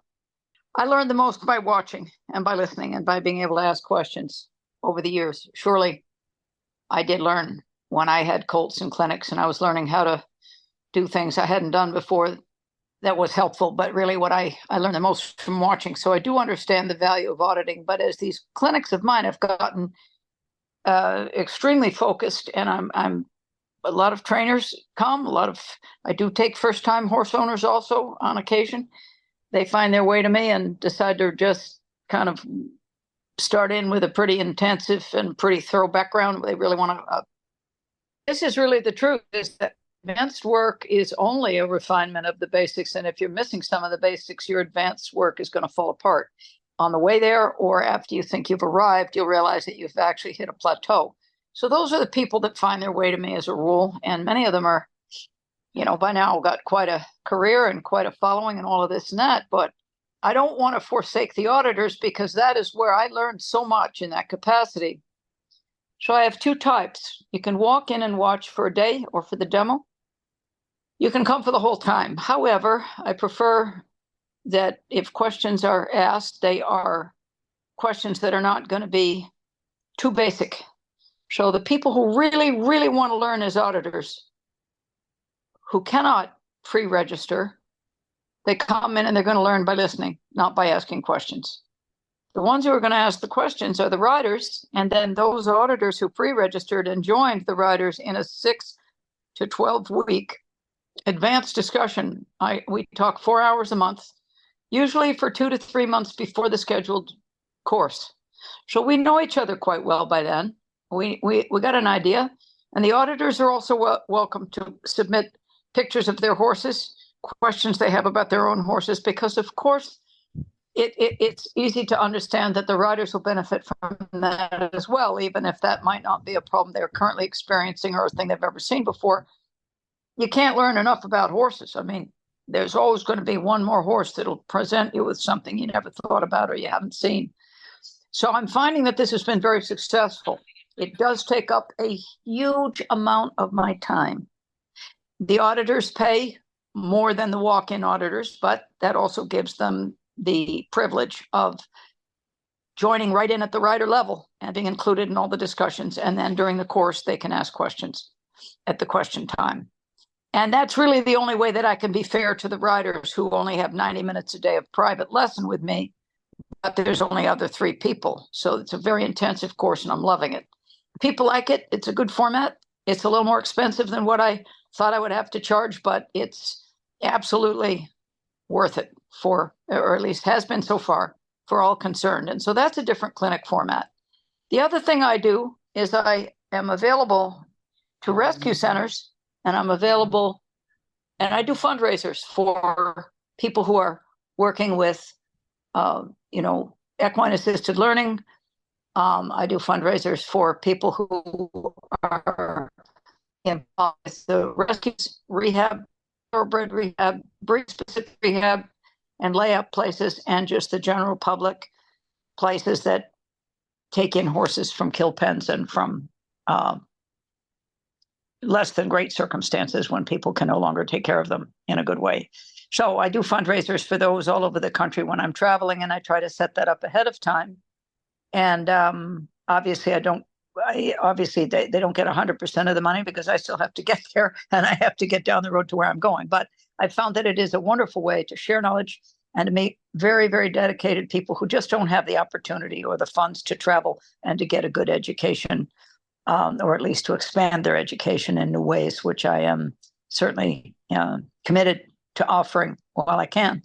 So those are 2 ways, is the private courses, where we actually meet and then have quite a bit of online time before that. And I've successfully done this for the last 3.5 years. So I usually have about 4 or 5 scheduled. So every other week I have quite a bit of online work to do. And I keep all of that in 1 week so that I don't go completely mad. So the biweekly biweekly discussions are very intense, very fun. And they are also recordable, so that people who have to miss, for example, I have this right now, I've got 2 that are going in the States and in Europe. And they started in Europe, these 2 particular ones. I added people from the States because they've got clinics over here. But right now, at the moment, for example, these are happening during a work day, so people can't attend. So the recorded sessions is what they will get afterwards. And in Europe right now, the ones are at 7, 8, 9 o'clock in the evening, spanning 3 time zones. So when I start the groups here at after work, after chores, 6, 7, 8 o'clock in the evening, which is generally when these sessions are, because these are working people so far. That's what I have is working people. And that, of course, puts you at about midnight or 2 in the morning in Europe. So they are the ones that get the recordings if they join the ones that are starting here, just to sort of explain it. So there's a certain amount of people that will have to rely on the recordings, but they still get to put their knowledge, their questions forward, their videos, their horses they got stifles that are weak, and horses that sort of drop out from under a person on the turns, or, a real common thing is for a horse to kind of bunny hop through the lope. Are you still there? Okay. Mm-hmm. Excuse Yes, me. ma'am. Yeah. So some of the things that happen quite often are horses that are truly four-legged lame, and no one knows. They can't see it. They don't understand that the horse is lame at 4 feet. And so I teach people how to read that. Well, he's kind of sluggish. He hasn't had much activity lately. He doesn't want to move. Well, you don't see a horse limp when he's lame on 4 feet, for example. And, join up the back feet together to get around a turn. They'll go like a little bunny rabbit in the back, and people say, wow, look how hard he's trying. Look how he digs in. It's nothing to feel good about. It's what he's doing to manage to keep going, because when a horse can't lope with a proper gait, can't have a leg and a lead leg coming out. I teach people how to read this and what to do about it. Usually it involves very weak stifles or compromise in the hoof capsule somehow. Teach people how to read this. And, I'm in dental school for the 3rd year. I still do not do horses commercially myself. I work with people who do. And I teach my students also how to open a mouth, put a speculum on, how to feel the teeth, and to read the mouth. Okay, because there's a whole lot of people out there working on teeth that do not give the clients a written record. There's a whole lot of people out there that don't even keep a written record themselves. So let's say you had a child and you lived in Cincinnati, but you're going to move down to Tampa or out to Denver. Be nice to have your child's dental records sent ahead so that the new dentist will know what to do. And that is why dental records are kept on horses. So I sort of let people know that this is the professional and preferred way to do it. So if you're relying on someone, whether it's a registered person, a certified person, a vet, or anybody else, if they're not providing you with a written record on request, or if they don't keep one themselves, you might want to rethink the caliber of dental care that you're paying for, because generally speaking, somebody who's professional will know how to do this and will have been instructed how to keep good dental records and make them available to the client, and not shy away from calling on people with more qualifications when they get in a mouth that they are not qualified to work on competently. And that's a very common thing. And I think that humility in the equine dental care world is something that's in short supply. Make their dental care people feel more confident to use the 3 words, the 3 golden words that I think add credibility to anybody's career, which is, I don't know, or I need help with that. That's a little above my experience level and pay grade. The horses' mouths are very complicated. They're also very straightforward in many cases. But if you start getting into neglected mouths and less experienced dental care people, you're going to have a mess. And that's why I got into dental care myself. So that's one of the things that I teach is the fundamentals of dental care. I am not currently doing horses commercially, and I am not ashamed of that at all. I'm not going to go out and practice on your horse, practicing on my own. So I have horses that I do. My work is supervised, and I'm working with a variety of different people that are far better than I am. And until I'm good enough to really go out and be sure I'm going to do a good job on your horse, I won't be. And that's the way I feel about it. And I recently invented something which I'm not going to put on the market. It's only going to be something for people who take my class, but there is a way to have your body work get all the way into the hoof capsule so that you don't have to go through all the different litany of things that people are trying to do to deal with so-called navicular disease. There is such a thing as a cyst on a navicular bone, a crack or a break in a coffin bone on a navicular bone. But most of the time that I've seen, number one, I'm no vet. I make no pretense about knowing more than a vet or knowing more than anybody. But I can tell you what I am sure about And that is because I've been to the bone piles. I would say poor hoof care is probably 90% of the reason that people have the diagnosis of navicular. Oh, he's got navicular. It's the most ignorant comment there is, because of the 4 navicular bones, one in each hoof, right behind the coffin bone. But that is not like saying he's got a disease. Most people who say, yeah, my horse has navicular, as though it's some sort of a flu or a virus. The navicular bone is in every horse, and it sits at the back of the coffin bone, known also as P3, flange 3, or phalanx 3, down at right at the end, right above the sole of the foot. But that navicular bone has a very sharp edge to it. And in fact, in the podcast I'm doing today, I've got quite a few skeletons that I've pulled out of the bone piles at different ranches where I've been over the years.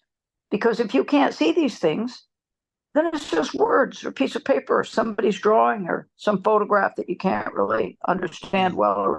You got to hold these things and see that razor sharp knife edge at the back of that thing.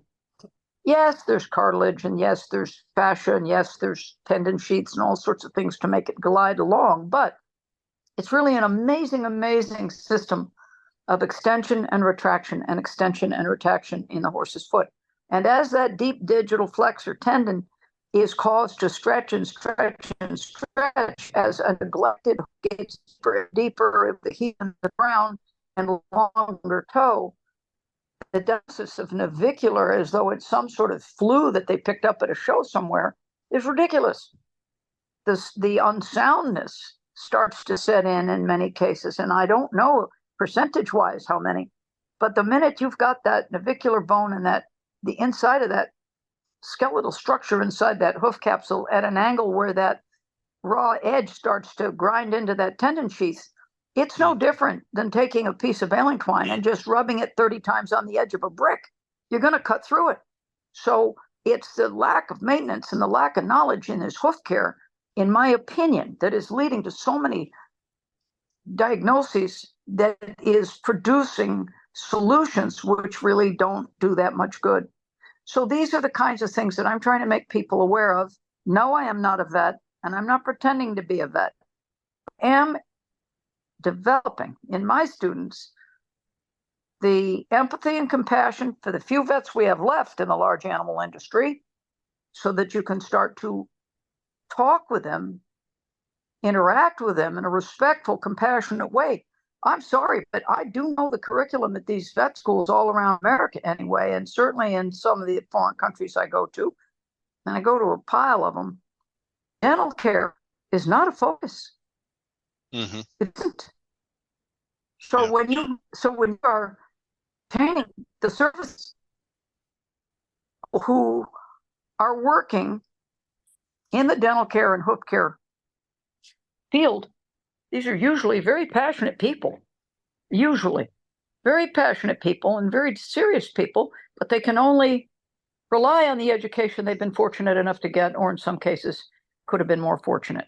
And those who are not that fortunate in the educational system they ended up either choosing or having to settle for, they'll find out very quickly that they need more, that somebody will move on, or a vet will come in and say, oh, no, or the horse will say, oh, no, and before you know it, we have what we have today, which is a tremendous amount of disagreement, but also at the same time some very productive discussion between vets now and farriers, between barefoot people and vets, between body workers and vets and farriers and dental people. People are, finally starting, consumers as well as the professionals are finally starting to understand, I think, that we really need to look at the horse as a whole system. It would be wonderful if human doctors could do the same. But I think we're going to have a lot more. We're going to have a lot better results getting the disparate horse professionals together than we would ever the human doctor industry. Yes, ma'am. I will say that this is part of the education. This is part of the education, though, that I now provide and encourage all of my students, the auditors, as well as the riders and trainers and horse owners, is how to speak with people that you believe and are probably sure know more than you do. But how do you ask defensive professionals to be accountable without offending them or being rude? But you are, if you're going to be writing that check and you're going to be living with the results of their care, you need accountability. Sorry. If you're not able to talk to these people, you probably have the wrong professional. Somebody can't answer a question and show you why they're saying what they're saying, or have the courage and the sense to say, I don't know, when they truly don't. Then I think this is a skill that I am giving to my students now, because horses are cheap. They get shuttled off at the rate of about 175 to 200,000 a year to the killers in Canada and Mexico, since we chose to export that unfortunate end.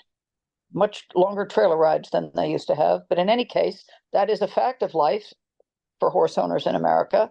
And I'm trying to do what I can to make the end of life for horses that are kept at home better, and also to give the new owners and even the old time owners who just have had one horse maybe or two in the backyard, and the kids are gone and the old horse is out there out back. They don't spend much money on it anymore because the kids aren't actively engaged. These are the people I'm really trying to help, so that the education doesn't stop. Yes, ma'am. And we do way too much work after the fact, when we could have helped them a lot in the prevention, like with hoof care and dental care that's done appropriately.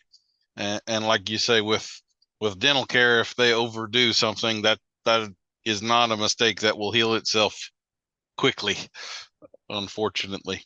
Something it doesn't. that you were talking about. Yeah, go ahead. I was just going to introduce the sponsor for the episode, but if you need a break or something like that, that's fine. No, I just wanted to mention something. We got into a poor reception situation when I was talking about the blood typing in horses and the papers that I read from Tufts and Cornell.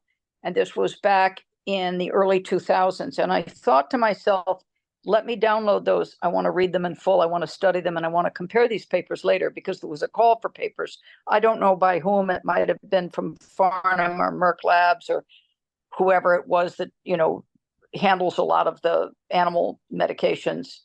And I went back and I read, didn't download, went back and I read, didn't download. Now you don't find those anymore. But I was reading in these papers about blood typing for horses and diets.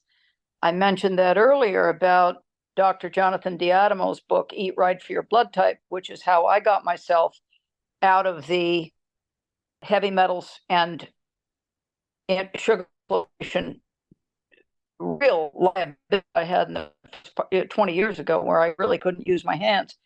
So I went at the time to see about it with horses, because of all the sugar feed and because of all the colics and laminitis and all the stuff that horses get when they are in domestic care. Okay.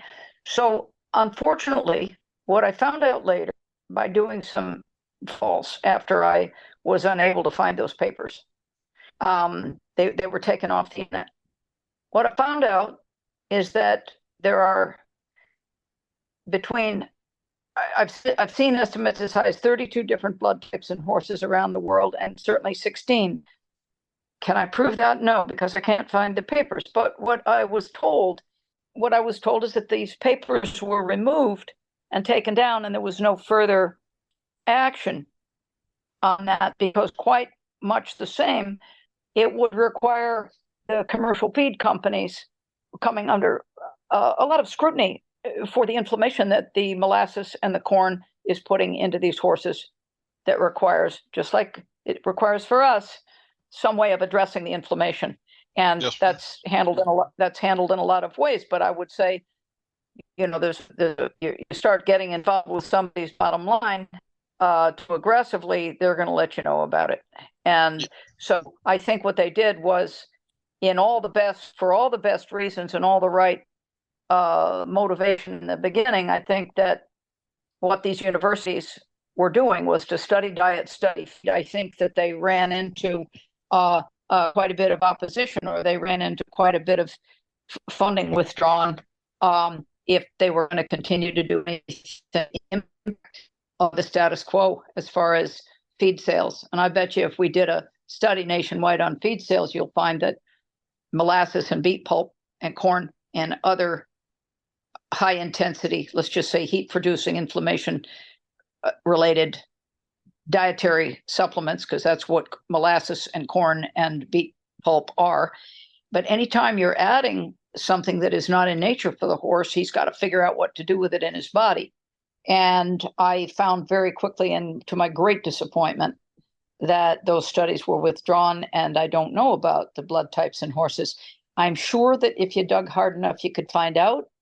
And also, I mean, at this point, it's probably not that important, because it's pretty clear to see that what horses eat when they're outside is they can eat anything, roots and bark and moss and dirt, and they get what they need from the earth, and they've learned how to do it over millennia. But where we have them in the backyard and your choice of what to feed them is the feed store down the road, this starts to get more challenging, particularly for people whose horses have learned how to start eating the barn. And, so the only other thing I wanted to say is that in my courses and in my coaching, private coaching is something I also do, but I find it's a lot private coaching when I travel to places. Yes, of course, that's available. But what I'm going to start offering again, which I'm very excited about, is the wilderness rides up in northern Sweden. And I've got friends up there that are extremely, extremely skilled. They've got wonderful horses, 22 horses up there, and literally hundreds of miles of trail. And it's a very affordable adventure. And while we still have access to travel and whatever resources people can pull together, that is, if you want to have a full-on experience and ride for 5 days, 6 days out, it's on horses that are very reliable and know the job. It's an experience not to be missed. So I like to get people out where things really, out of the commercial environments and the urban environments. But you kind of get the idea, I think, about me now a little bit. Yes, ma'am. Well, you had mentioned earlier about lazy horses and weak stifles and stuff, and that actually was a very good segue into the sponsor that we have for this episode.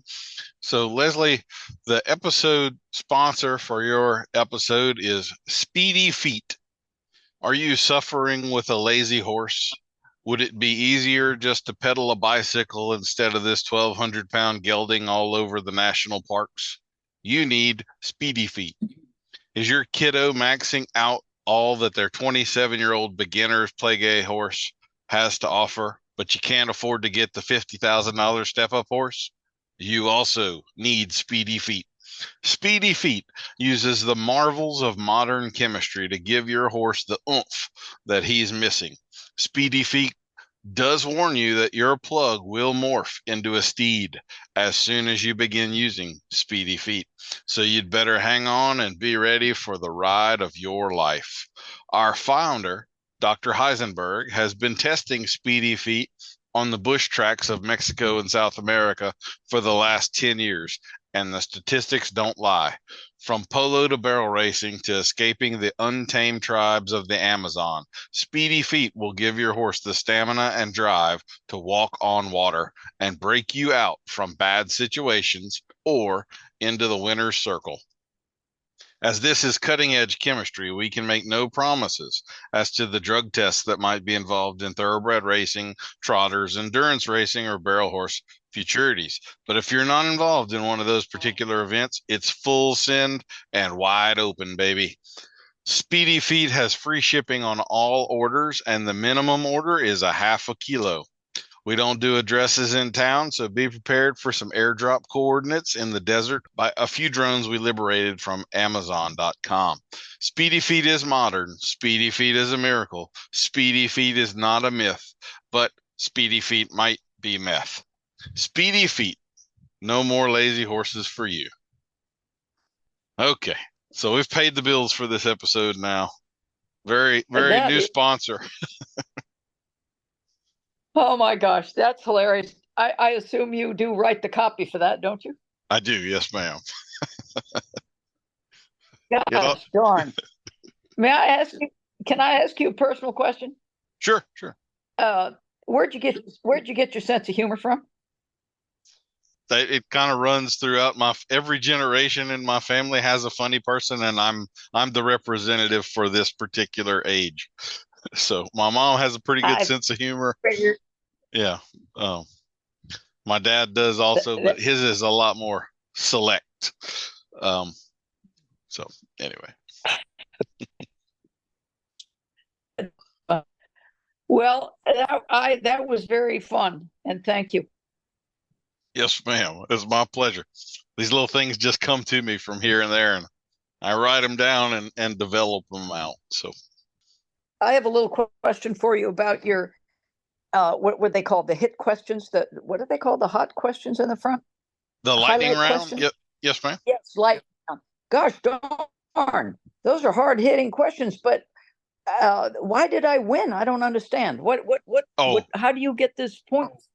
It's just. Or you just said that. Part of the gag. Yeah, it's every single new guest wins the game and gets the choice of the same two prizes. It's just kind of part of the running gag of the. Okay, that's great. Okay, yes, that's what I think. Yeah. So yeah, we try not to take ourselves too seriously around here. So. Well, maybe I was too serious in some of these things I said, but I hope I wasn't too serious. No, it's okay, and you are kind of breaking in and out, so I'll just warn you. I'm gonna have to chop some chunks out of some of these sections where it kind of breaks up a little bit. So I'm sure it'll be fine in the end and everything. So I'm going to ask you a couple of these kind of questions that I would hate to be asked myself. But since you wrote a book on the subject, what is feel? How do you define it? That's a very good question. Because I wrote this book with and for Bill Dorrance, I used his 6 definitions of feel right in the glossary, right in the back of the book, chapter 9, called Meanings. Bill didn't like that word glossary, and for many months he fought me on it and said we couldn't have one of those in our book on horsemanship. And I said, why not? I said, Bill, the language you speak is from the last century, for heaven's sake. I said, there's 161 words that you use all the time that took me 3 years to understand what you were saying. Please, can I make a glossary? He says, no, I rather think we shouldn't. Where we're writing about horses, we wouldn't want to get into that other thing there. Well, finally, I told him that it was meanings, because he said, you really seem kind of set on this word you got there. And I said, you mean the glossary? I said, yes. I said, I can't. We were only about 4 months away from going to press after 5 years. And I said, 4.5 years in there somewhere. I said, listen, it's just not working out, Bill. I gotta make a glossary. He said, well, what would that take in? The first time he asked me about it in 6 months. And I said, yeah, but I said, that's where you put your meanings. He said, oh, all right, then we'll call it meanings. He said, because that other word there, you need a dictionary. So he was full of really fun comments like that. And it only reflected the fact that he was a rancher at the age of 6. In his mind, there was one thing to do in life, and that's ride a horse and move cows and move them in a way. And he got his start in a chicken house with his brother Fred, rounding up those chickens in there and giving them a what for. They got in quite a bit of trouble for that. Yes. So how do we define feel? In that, if we look up meanings in chapter 9, what is it going to say for feel? It's going to say direct feel, indirect feel, your better feel, a mellow feel, and then there's 2 other kinds of feel that have to do with how you look at the difference between feelings, physical feel, and what you can expect from yourself and from a horse as you exchange information through your feel. But I'll tell you the reason it's so hard to understand how to define feel. It'd be like trying to explain to somebody what a blueberry pie tastes like, and they've never had a blueberry pie. How would you possibly explain that? If somebody's never had a mosquito bite, how in the world are you going to describe that?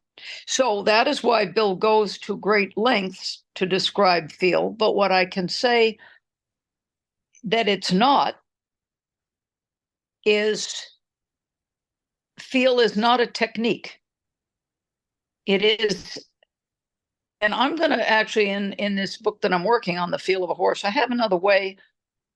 I'm certainly going to list Bill's. I'm going to borrow some of the definitions that I use in my book that I have come to understand Bill's meaning. And I will also expand on my understanding because, Bill's been gone since 99 and I'm still here, thankfully. But what I did was realize after he passed that a huge amount of what he left us with, the gifts that Bill left us with, I had absolutely no clue how to use because I had only been studying and becoming sort of a scribe and, to the best of my ability, an educated recipient of his, trying to synthesize 9 decades of his involvement with horses. I mean, good Lord. He was rounding up chickens when he was 5. And so he died at 93. So he had a good 88 years of ranch work, if you were to ask him. Well, when I was up there at the ranch, even at 91 and a half, he could still rope 200 head before lunch. At 91, he was still going to Brandon's then and holding up every bit of his end of the day. So, there's a lot of different ways of looking at feel, but let's just say this. If you can tell the difference between what it would require to remove, let's say, an eyelash from the cheek of an infant and pound a fence post into the ground on a dry, hard day where the earth is pretty resistant, those are 2 different kinds of feel, and you adjust accordingly. That's your physical feel. You're not going to go toward a, Mm-hmm. You're not going to literally how much pressure are you going to use here? 1 pound or 20, right? Right. And also the emotions that go along with that. If you're putting 20 pounds of feel into a colt to keep it from running in the street, it doesn't mean that you got the same attitude and feel when you put 200 pounds into a fence post. Dealing with animate, whether it's a puppy or a baby or your sweetheart or whoever, whatever you have to do, you could put 200 pounds into somebody who didn't see a car coming and knock them flat and do them a favor because you love them. That's another kind of feel, right? But you might have to use this is what Bill would say, you might have to use the full extent of your physical strength to get done what might, in another frame of mind where both parties are on the same page, just a thought or an ounce. Bill described his understanding of effective applications of good horsemanship as the capacity to have an infinitely adjustable feel and a flexible and adjustable agenda. If you're just going hard line into 1,200 pounds that has no idea what you're asking of it and no idea what you're telling of it, let alone forcing it to do, you're going to get a tremendous amount of resistance. And to not understand your contribution to creating that resistance is not any aspect of good horsemanship. To impose your will on a flight animal and not understand that their nature is to want to get along, then you've missed it. You've missed it entirely. This is one of the things that Bill wanted people to understand about a lemon and an apple. Then you have enough knowledge about feel. You can discern with the wind on your face or the taste on your tongue. You already have a start on feel because it means you're aware and alive. So it's easy to teach it. It's easier to teach it and show it than it is to write about it. That's for sure. I think Tom had a line in his book where Tom Dorrance, he said, if I could crawl inside your skin for just a second and then you could feel what I'm feeling and I could direct you here and there and then you would understand what it meant instantaneously. But it'll take me 40 years to teach you without being able to do that. So Yeah, it just for some people pick it up a little faster than others, and I think I'm better at teaching it now than I certainly was after I was still kind of fresh and new at the concept myself. I think I do a fair job now, but what I love is that I'm starting to get wonderful, wonderful feedback from my students and their students because it is teachable. It is teachable, and by the time you've got your student sending you in the winter on horses that look like they want to be with them after the ride is done, that feels good.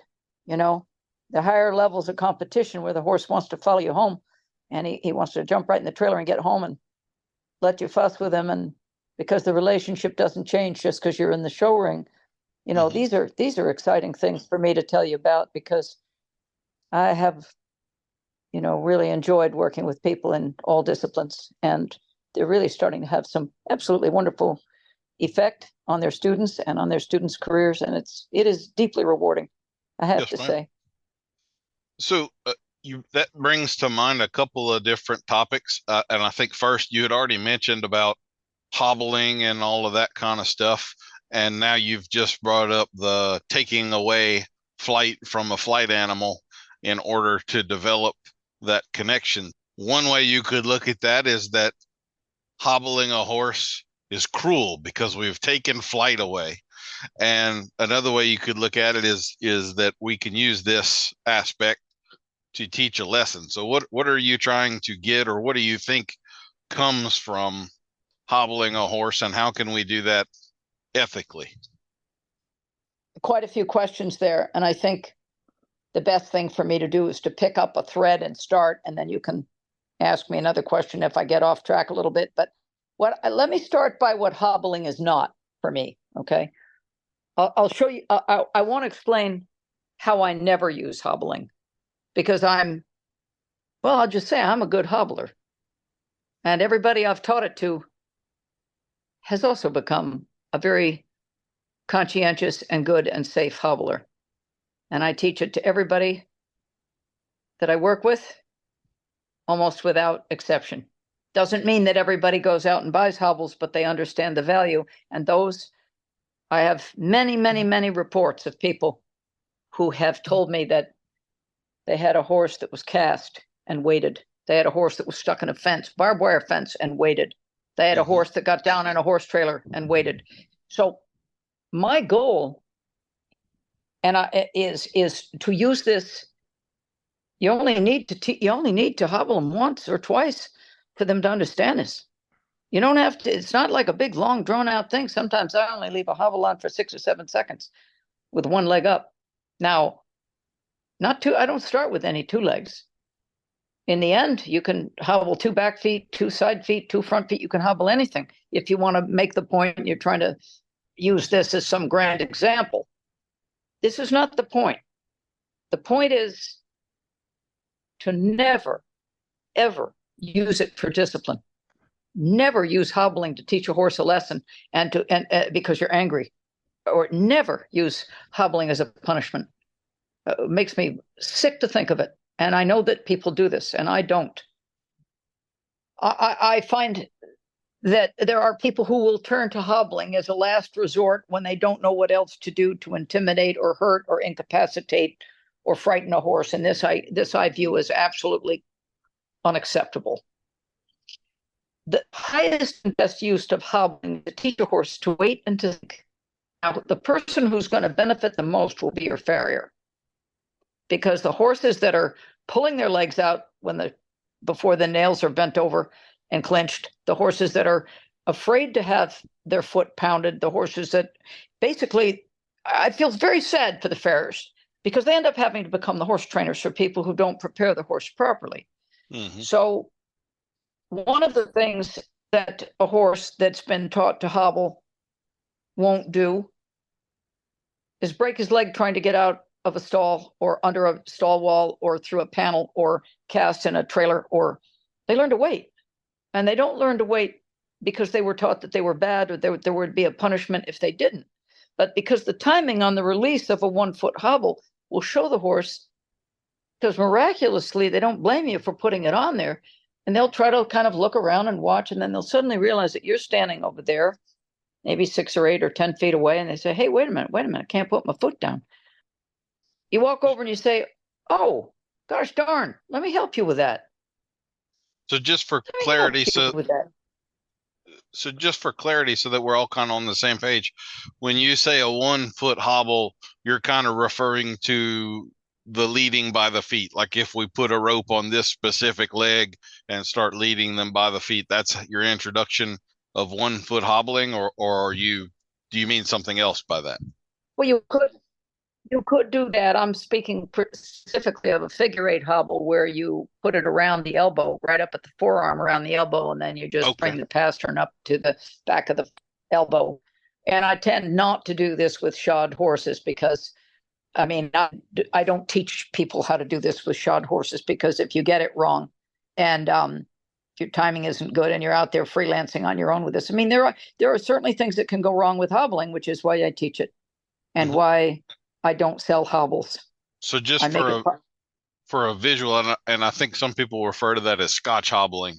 So like it would be like you pick the hoof up, and so you have the heel of, let's say the front leg is up right by the elbow, and you're putting part of the figure 8 hobbles around the forearm, and the other part of the figure 8 hobbles around some part of the lower leg, maybe pastern. And so now there's only, not the tendons. Okay, and so now the horse is standing basically with, let's say, his left front leg is tied up, and he can't put that leg down anymore. Okay. Then he'd have he can't put it down until he asks you, and then you say, well, honey, hey, hang on here, I'm coming right now. If he struggles a little bit, and then he looks at you, he will be looking at you because he just figured out that he makes a triangle with the other 3 feet, which is exactly what you need him to do when the farrier comes and picks up a foot. These are very, very short lessons. These are very non-invasive lessons. We are not talking about hair rubbed off or horses flipping over, or you don't certainly do this when the horse is tied, but this is not a contest. This is part of an education about, because if you're going to be the one who's trying to hold the leg up to teach him for the farrier, the minute he starts to hop around or say no, generally speaking, he learns that with an extra 2 pounds, he can get his foot back. You don't want him to learn that, because you don't want him to start fighting the farrier. How many people have changed farriers because the farrier got a nail in the leg and cracked the horse in the gut with a rasp? How many horses get knocked around by a farrier because they get quickly hurt, quickly impatient? They already show up hurt from all the other horses they've had that have pounded them around. And the owners are standing there saying, oh, I have to change farriers. He's so mean. Why don't you train your horse to pick up his foot? That's what I have to say about that. Why don't you educate your horse? Have him there, have his feet clean, have him ready for the farrier. Have him ready, have him educated. The farrier is not your trainer unless you're going to pay him. And this just is infuriating to me, because the amount of entitlement and the amount of arrogance that people bring to the people who they are counting on to keep their horse sound and in good health, well maintained.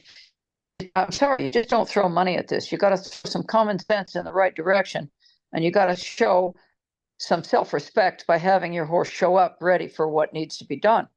You don't take your unwashed kid with a mouth full of food to the dentist. Least have the kid rinse his mouth. Least have him in dirty diapers, whatever. I'm just saying, you have to, where I come from, it's very important to be respectful. If you want respect. Yes, ma'am. You're gonna bring what you want to the table. If you want to be treated in a way, you got to also show that you can treat in that way, in my view. Absolutely. So in your process there, you would say one stage of it would be using timing and feel to have the horse. We're kind of focusing on this one leg at a time, and I could easily visualize how we can do that type of hobbling with the front feet. Do you change things up with the hind feet? Is there a different way to go about that, or you don't do the hind feet that way at all? Or how do we go from hobbling one front leg at a time to side hobbles or both front legs or so forth? What's your process there? Well, It depends on the goal. If I'm just trying to get a horse off the forehand, let's say a typical hand-fed pushy, crowd you out of the box stall horse that other people would call spoiled or rude, but we all know that he is responding to the seduction of hand-fed treats. He gets rewarded for putting his body on you, sticking his mouth on your hand and pushing you out of the way for a second treat. Okay, these horses are trained to be this way. You are not going to have good luck with a horse understanding how to shift his weight to his hips for a farrier if he's been hand-fed for 3 years or 2 years, and you're just going to start him in shoes for riding and all the rest. It's going to be basically front end heavy and rude. And rude is a subjective judgment, but by any standard, not as safe as another horse might be. He had been taught, for example, in the first 9 months or year or 18 months, how to have his feet properly handled, how to tie, how to behave, how to be brushed, how to be led, how to back up a little bit in hand without scaring him. These kinds of foundations are really important if you want to have a horse that can not be in the pipeline for punishment. And to sum it up in the best possible way, I would say, I don't think most people enjoy punishing a horse. However, most classes and most courses teach you how to correct a horse for doing something you don't want. I don't teach that way. I show you how to educate the horse so that corrections aren't needed. I mean, why on earth would you tell your 13-year-old kid not to pick his nose at the dinner table? Only if you had failed in educating him properly about where to blow his nose when he was 2 and 3, quite frankly. So let's say that like we have this horse that we've just worked on Scotch hobbling or where they have one front leg picked up. How do you go about getting Scotch hobbling? I have to interrupt here. Scotch hobbling, in my understanding, is something else. Scotch hobble is where you tie the back foot to the neck, and I don't do that. You're right. Yes, ma'am. Okay. That's a Scotch hobble. Yeah. But that figure 8 hobble, I just call that a figure 8 hobble. It's a front foot figure 8 hobble. And then if you were going to tie up a back foot, and on all these horses I'm talking about now, that is not what I would do, because I don't want them any heavier in front. I would not help them. What I would do then is I would have a horse say, of course, he'd be able to tie. And then I would just pick up a back leg. What I would do is, generally what I do is I don't bother. It depends on what the horse has already understood. If he's already been turned out in bell boots and he's had shipping boots on, or, they've done all the protective, you're going to hurt yourself, so I'll protect you from yourself sort of thing. If that's the way the horse has been approached, then you don't have to be too worried about putting a loop around his back leg. But I never tie it tightly, because if you don't want a horse to get loose with a rope around his leg that he can't kick off. So I'll put, let's say, maybe an 8 or a 9-inch loop so he can kick it out if he has to, or if I lose him, or we both get stung by a bee and the whole thing goes to hell quick. You want to be able to always let a horse go and not have him be chased by a rope that's tied to his leg, because they'll run in a road or through a fence or anything else if they're not understanding that, as you know. So you don't want to tie anything on there that they can't accept. But let's just say that a horse has had bell boots on, or protective leg wraps or whatsoever. Then you could put something that is a single foot hobble, is actually, those mule chain hobbles they have, where they got a chain in between and 2 leather cuffs that they put on the front feet for those mules. So what I do when I get a chance and I find a set of those that's well made, not with that fleece on the inside, but triple lined leather. I don't get any of those fleece ones, because those have stitching on them, and they're backed with hard synthetic fabric that really raises hell. Once that fleece wears off, you're into some mess down there. So forget it. It's also really easy to get burrs and things like that in the fleece that you're not aware of, and that winds up cutting a hole in your horse. Yeah. So yes. Yeah. So I stay away from all that. I just use leather, and I make sure that if they get muddy, I wipe my tack down. I do take care of my equipment well, and I keep it soft, keep it pliable. So if you're going to use a single leather looks like a dog collar. It's half of a mule hobble. You take the chain away. You want to do that on the back leg, and then stand back with a rope. You would have both ends of I wouldn't ever tie anything. I would never tie a rope on a horse that could get. Okay, so not by the leg, because they can run from that and damage themselves. Okay, because they can't get rid of it. But let's say that what you want to do is, maybe you don't know how to tie a bowline. Let's say you don't know how to tie a bowline and a rope. Take a 9-inch loop for the back foot or the front foot or the front leg if you need to stretch a shoulder or something. You want to use a leather dog collar looking single foot hobble. That's okay. But then you want to have 2 loose ends of the rope in your hand. Okay. So you can, if you had a 25-foot rope, you just double it. And then you've got your lead rope on the halter, and then you've got the front leg. You can have the rope right behind the pastern, or you can have the rope through a loop in a single foot hobble, which is like half a mule hobble. We're not talking now about a figure 8 hobble where you tie the leg up. I'm just talking about putting a collar around the pastern so that you can lead a horse with that if you don't know how to tie the right kind of knot in a rope. Yes, ma'am. On the subject of knots, I want to say that for some reason, not only women and girls, but nowadays men too, everybody seems so afraid of knots. I don't know what the problem is. You can tie your sneakers, you can tie a knot that a horse needs you to know. You need to learn a bowline, and you need to learn a half hitch, and you need to learn a clove hitch, and you need to learn a square knot. And if you don't want to learn any more knots than that, then that's okay. There's several other knots that are helpful, but it's no different than learning how to drive a stick shift car. It's no different than learning how to clean your teeth. It's no different than learning how to do anything that needs to be done. And if you are going to have horses and say that you don't know how to tie a knot, I would respectfully submit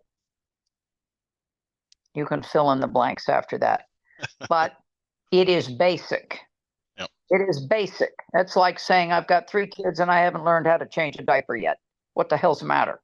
You certainly need to know how to tie some knots, and you need to know where to tie them, how to tie them, when to tie them, and if to tie them. And these are what I teach also in my classes to everybody. And we go over this online. We go over this at the clinics, because if you don't have the right education, you will ultimately make the wrong decision for your horse, and your horse will either be no longer able to do what you want or taken away from you, or you will be injured or something. You have to understand the basic things that horses need us to know about them and about caring for them properly. And that's all there is to it. Mm-hmm. So I really believe this strongly. And I think that this is why, for my money, if I were a student, I would rather stay away from the see and be seen clinics and get some real nuts and bolts under my belt, so that you have the information when it's needed. Yes, ma'am. Like at 2 a.m, and you're on your own. You know what I mean? Absolutely, I do. I'm a big fan of knots. We actually, on our YouTube channel, I've got several videos, tutorials on that sheet bend bowline and square knot. I know I've also got one with high lining where we show the trucker's hitch, prusik hitch, and then one on like how to make a lead rope, a basic 3-strand plait, eye splice, those sorts of things. So I know a lot of people they're not interested in that, but I think that the skill set of it needs to be passed on for the few that are, because we don't need to lose that sort of knowledge for sure. It used to be a lot more commonplace that people would know how to tie some basic knots or do some simple splices, and now that's pretty rare, it seems. I even have some videos. We do a Theodore knot, which is definitely another level of complexity beyond a bowline or a square knot or something like that. But anyway, do you have those on your website? They're on my YouTube channel. Yes, ma'am. Okay. So we'll link them in the show notes if anybody's interested. Dauphin Horsemanship is what the YouTube channel is called. Yes, ma'am. Okay. Well, that's very good to know, and that's good. It's as it should be. I'm glad to hear that we reflect each other in that way, because really, horsemanship is a lost art. Horsemanship is misunderstood. it's a lost art, and it does take time. It does take the willingness to make errors. It takes the willingness to make errors, own them, and keep going, and not point the finger at someone because you made an error and your horse got hurt or you got hurt. Or, we're living in a time that's pretty surreal. And, I don't know. I said when my audiobook came out 14 years ago, that audiobook came out in 2007. And one of the things that I said in there in one of my pamphlets, I think it might have been in the 5th or 6th CD that was in there. It's a 10 CD audio set. And one of the things that I mentioned in there is that, contrary to public opinion, horses are zoo animals by now. If you got to keep something behind bars in solitary confinement, they're in a zoo. I'll stop short of calling it a prison because they didn't do anything to deserve that. And the people who are paying top dollar for those small pens are certainly not feeling like prison wardens. So I don't want to, add insult to injury, but the horses are kept in boxes, and it doesn't matter. They don't know what those boxes cost, but they do suffer the effects. And one of the effects of standing in a box all day is that you're on the forehand looking down the hall, usually in the direction of where the feed truck comes from. So if you're in that situation, what I like to have people do is get to know the people who are in the box on the other side. And every week you just shift stalls so that your horse can look the other way.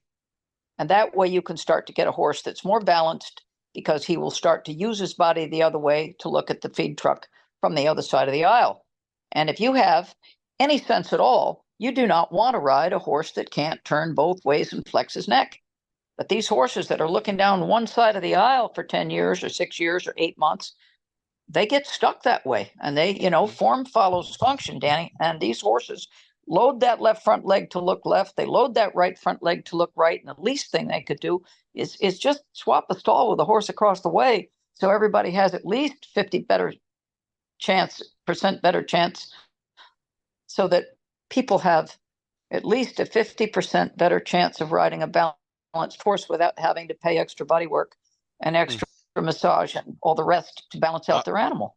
I love that. So simple and thoughtful, and yet definitely not a common practice. People tend to have, this is Benny's stall, and Benny always lives in this stall, and Benny winds up territorial and left-sided because Benny always lives in Benny's stall. So that's a really good tip. Change things around. I like that. Everywhere I go, I leave people with that, and a lot of people have tried it, and a lot of people are riding much happier, much more flexible horses with much less of a pissy barn attitude. So I highly recommend that barn managers take me at my word that you will have a much better clientele, much happier, safer horses to ride, and you will also have a much deeper understanding of what the horses need us to know about their flexibility and their experience of confinement. Don't think for a minute that going into your own toilet every day is a joy. Much better if you're a horse to be able to smell around and see what other horses smell like and what other horses have done, since they're not all out of pasture together. That's a very, very important thing that people forget, is how much horses need to have their nose talking to them. Absolutely. You turn a horse out in a new 20-foot pen, he's going to smell every single rail, every single inch of the ground, every single piece of the stall, anything he can reach. He's going to put his whiskers on, he's going to put his nose on, and that's going to talk to him. So this is just something people have to start thinking about, I think, if they want to have happier horses. But as I was saying a little earlier, to educate a horse is not the same as setting him up to fail so that you get to play trainer. This is the thing I'm trying to get people to understand. If you are correcting your horse for the same thing every day, twice a day, multiple times a week, then the horse is pretty clear that you really don't know what you want. And anybody observing with any intelligence will also be clear that you don't know what you want, because if you did, the horse would know. What the horse is clear about is that you enjoy correcting him, and that you repeatedly correct him for making the same mistake that he is set up to do, so that you feel satisfied with yourself as a trainer. Yes, ma'am. And I don't like leaving people with that illusion. You are not a better horsewoman and not a better horseman because you showed him again what he did wrong. I would only say that if you're correcting your horse every day for the same thing, or every week, that you're not clear on how to tell him what you want. And you might not even be clear on what you do want. And that's a good time to ask. That's a good time to get some input. That's a good time to send a video to someone who might be able to provide an answer that would have meaning to you, so that you can get out of the corrector role and stop the habit of pushing on your horse without understanding your contribution to the problem. But many people do feel as though when they firm up with a horse, by God, they have got some inner credit. A horse is just, oh boy, here we go. So the more beautiful relationships that I've been able to observe are when the person and the horse are genuinely interested in going somewhere together, not worrying about who's right and who's wrong, knowing how to go together with an understandable, reciprocal feel about where to put the feet, in what order, at what speed, and when. Because in the end, you asked me what kind of horses do I training, or what's my favorite kind of horse to work with or not work with. All I can say is whether you're talking about racing or pulling or gaited work or hackney ponies or cutting, reining, upper level dressage, eventing, any of it, the only thing these horses need you to know is where do you want their feet? It's simple. Where do you want their feet? You could go in any discipline. And what most people come to understand, really, when they start to think about it, is that they don't know. They don't know, because what starts to happen is feet go wherever they go when you use the mouth for balance. The feet go wherever they go when you have a lot of emotion going into a ride that you're unsure about. So the horse is getting the message of, okay, got a lack of confidence there, got fear up there. Now I've apparently made a mistake doing what I was told to do, and now they're pissed. So I get 2 spurs, a whip over the ass. Whoops, okay, now I'm on my way. Now I'm slammed down to a stop. I got my mouth tied shut around the bit. The nerve bundle's coming out of the maxilla, which is the top of your head, and under your on either side of your sublingual salivary glands. You got that mouth tied shut. Can't even stick a credit card in between there, or can't even stick anything in there. It's up to the top thing. You're squeezing the hell out of the horse's face to the point where you do damage. And this is routine now. You can hardly buy a bridle without one of these things. Yes, ma'am. So I would only suggest that you might want to educate yourself about what it takes to keep a horse balanced and clear and interested, and have his groundwork and his social manners organized around the hindquarters, not around the general human tendency to want to express love and affection and proof of value in the relationship with hand-fed treats and crowding the eye. Some of the top trainers you'll see are standing there right blocking the horse's eye, and they could be back at the rear end of that horse just working on those rock hard adductor muscles, rock hard gaskins. Why don't you spend your time back there where a horse can't get any attention from another horse? They chew on the top of each other's withers, their necks, their backs, and their butts and all that. But down between those back legs where they do all the sporadic work and then have to go stand in a stall all day, that's where you ought to have your hands working. Yes, not ma'am. their face, in my opinion. So this is what I teach, Danny. This is what I take great pleasure in showing people how to do, because their horses come around really, really quickly when they start getting a different focus. Yes, ma'am.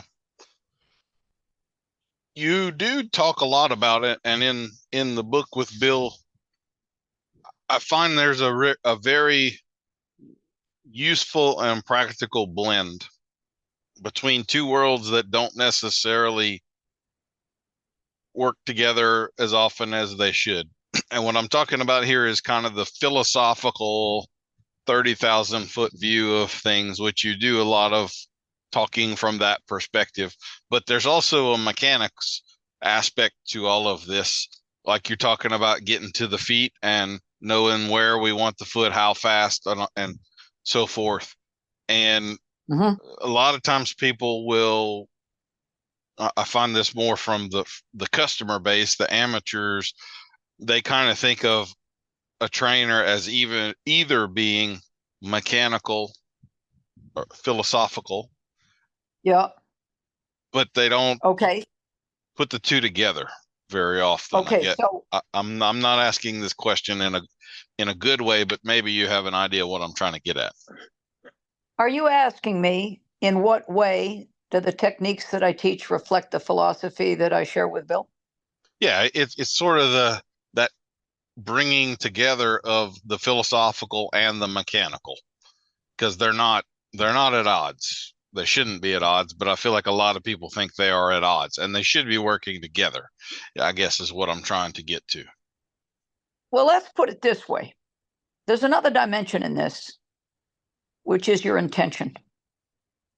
Let's talk about that as more of a understanding intention. This is going to be parallel and going alongside of technique, and parallel and going alongside with alignment with your philosophy. But let's say I'm lying in bed in the morning coming out of some deep sleep, and I decide I want to start to help this horse understand what I mean when I want to change leads today. So there's an intention, and I'm far from the barn. Okay. So then I have to think, this is going to be a little bit of an answer for you here. Okay. So let's just take that, because this is where a lot of people want to say, well, I'll just want to go to your clinic, work on lead changes. Well, that's good. You ask them how many beats in a canter, they're not sure.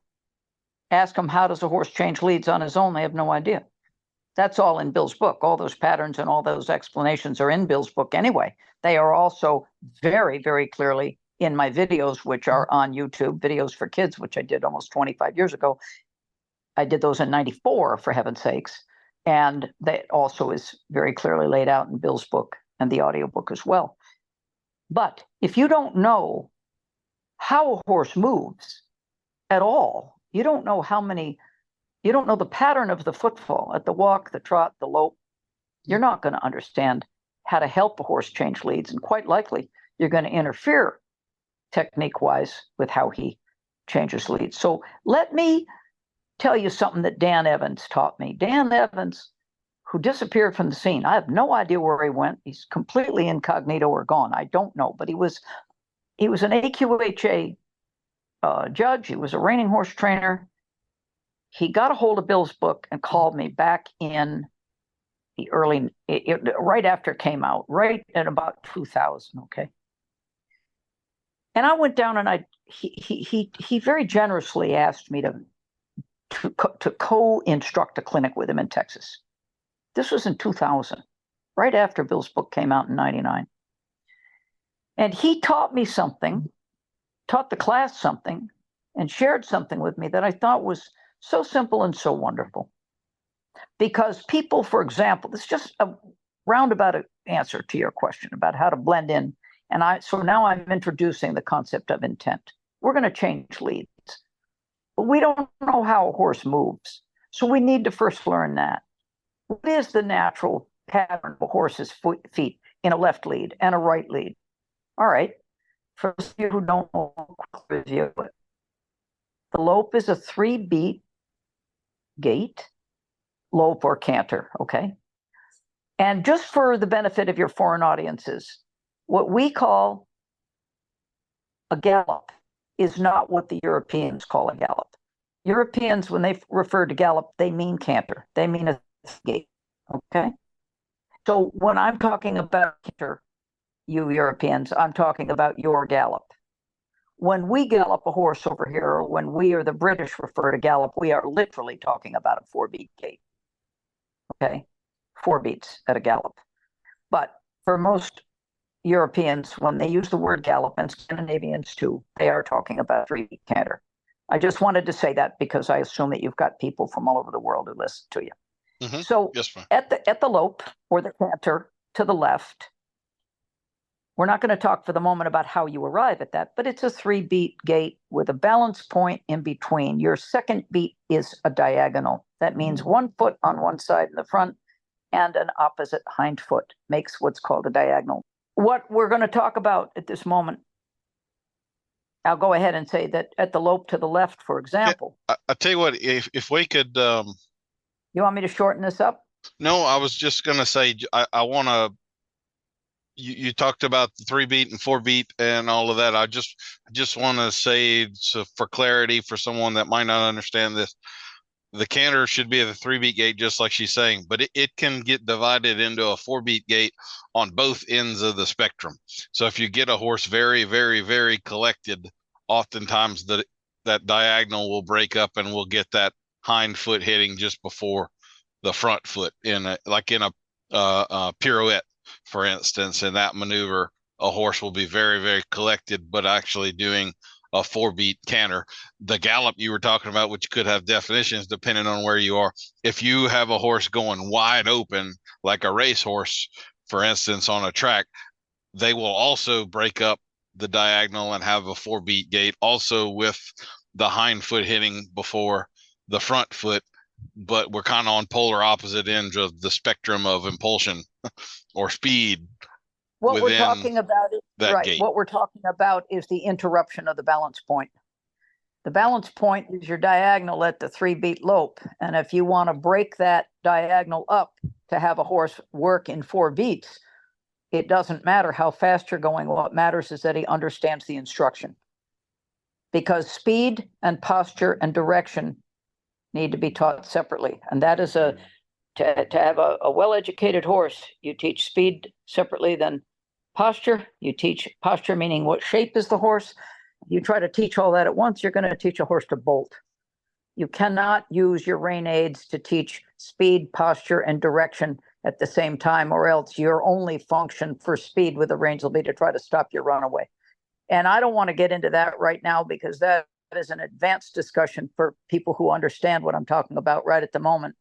What I do want to say is that in the transition to changing leads, we're talking now about intention, and I'm going to circle back to the alignment and the congruence of Bill's philosophy, and which is a philosophy that I share, and the techniques that he teaches in his book and that I use and have also expanded on in my own classes over the years, and then I will be writing about in The Feel of a Horse.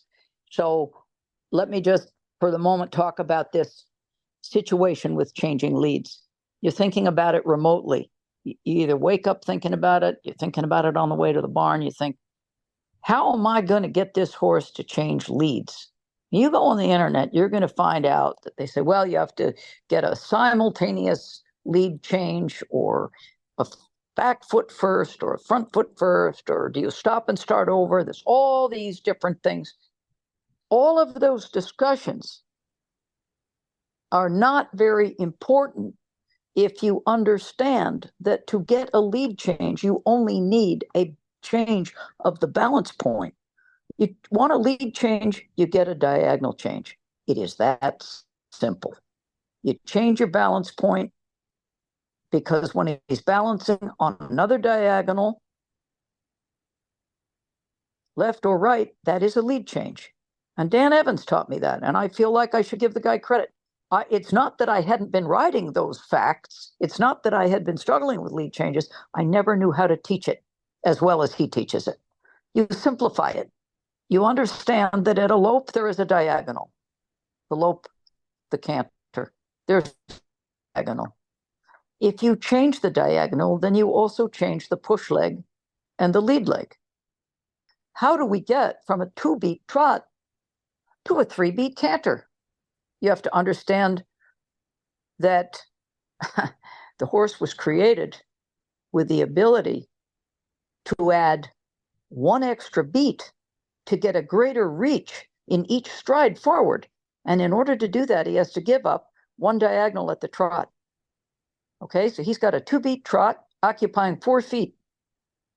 Each foot moves 1 time, that's 1 stride. So you have a 2-beat trot, which is an exchange of diagonal balance points. It's a very stable gait. It's a very reliable and safe gait in most cases, even if it's fast, because there's a lot of stability in it.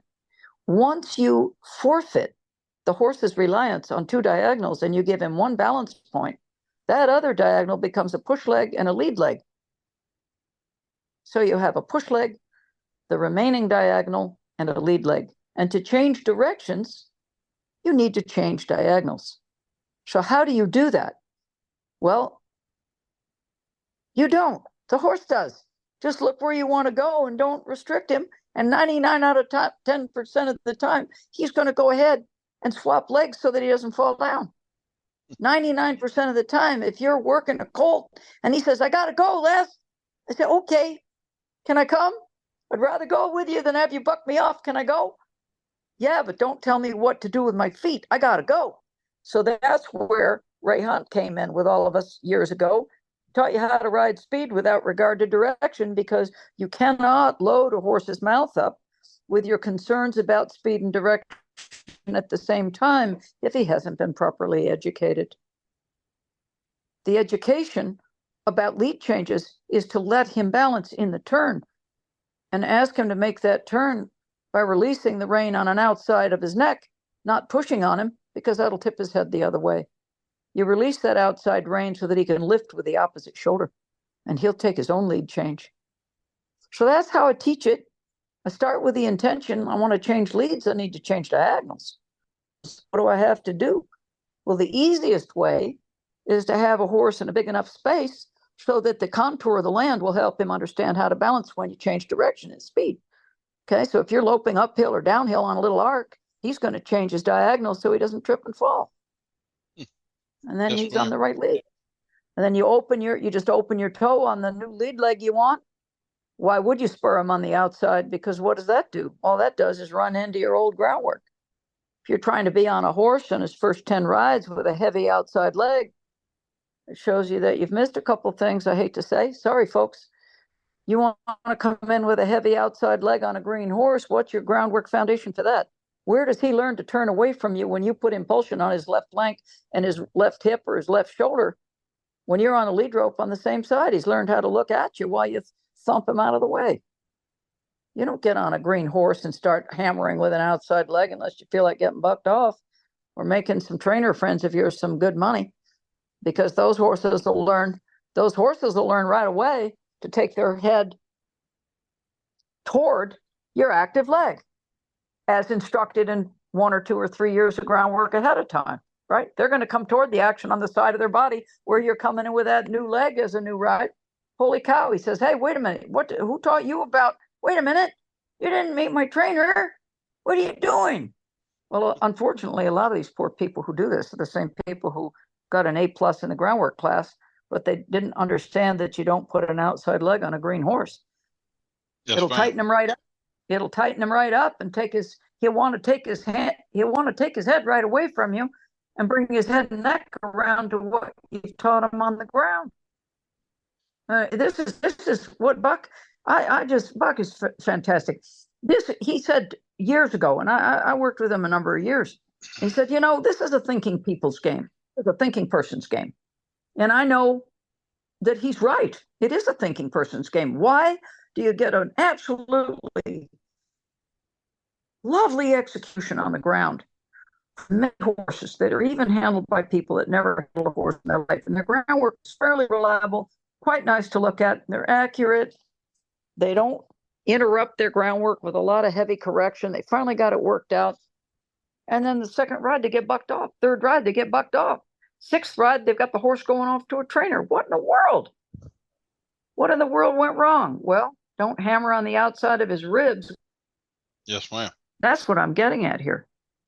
So these are the types of things where you want to get your techniques following the actual facts of what a horse has been trained to do before you get up there. You got to have your riding match your groundwork. So another wonderful thing Buck taught me, and I have absolutely no problem saying it. He's a very, very, very good instructor. And I haven't worked with him since probably 1999. But I had a lot of time back in the 90s at his courses.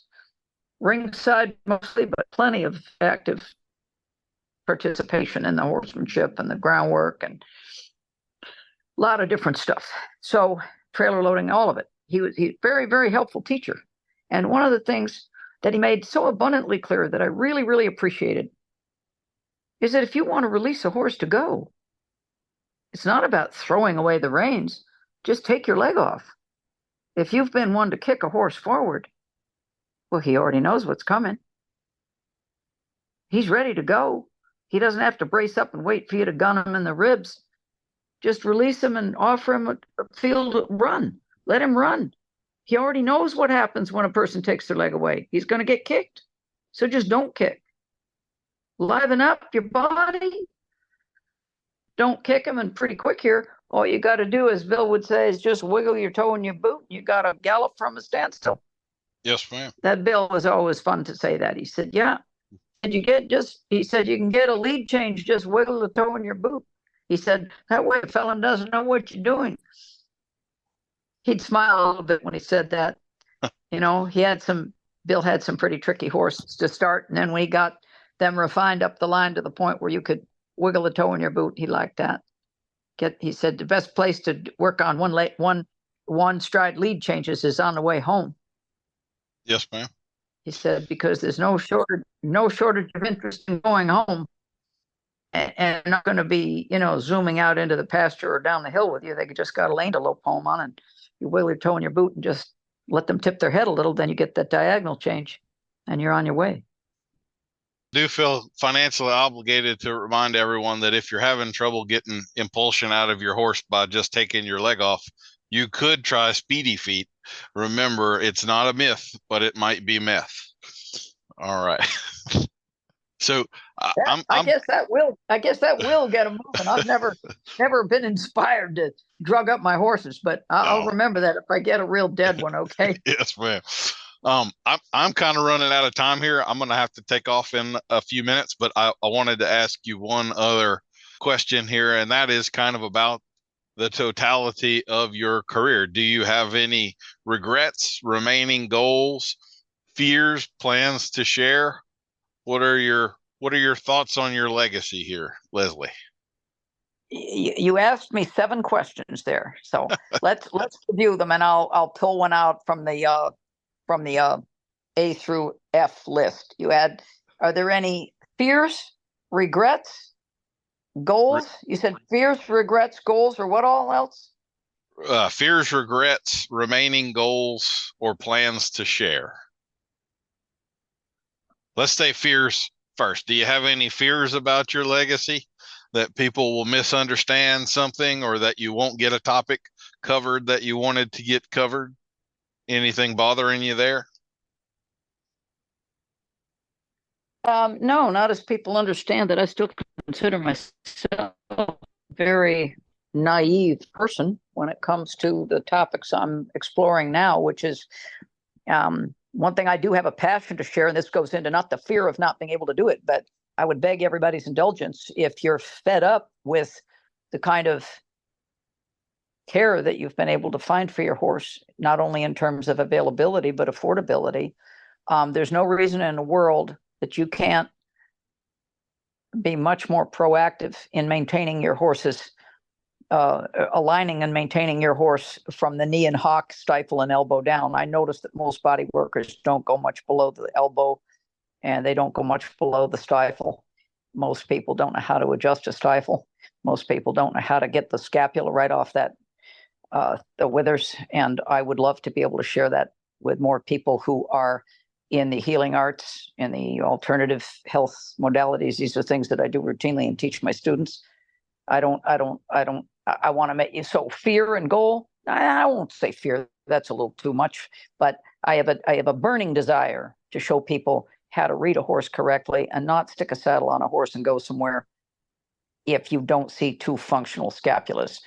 If you look at your horse, right down his spine, you get on a bucket, stand behind him and look straight up at the withers. If you don't see 2 clearly defined scapulas and a wither in between that looks sort of like a funny M, if you can't see both scapulas moving freely, why would you saddle and go? When that scapula is pushed up into that withers, that shoulder is out, that elbow is in, that knee is out, that fetlock is in, and that toe is out. They have to align this way. If you take that free flowing scapula and you smash it up in there, let's say you're a roper, for example.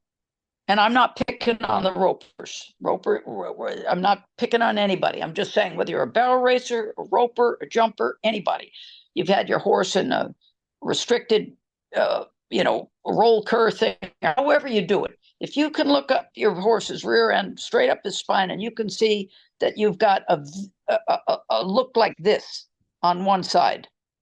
Okay, you've got that on one side, and you've got this on the other side.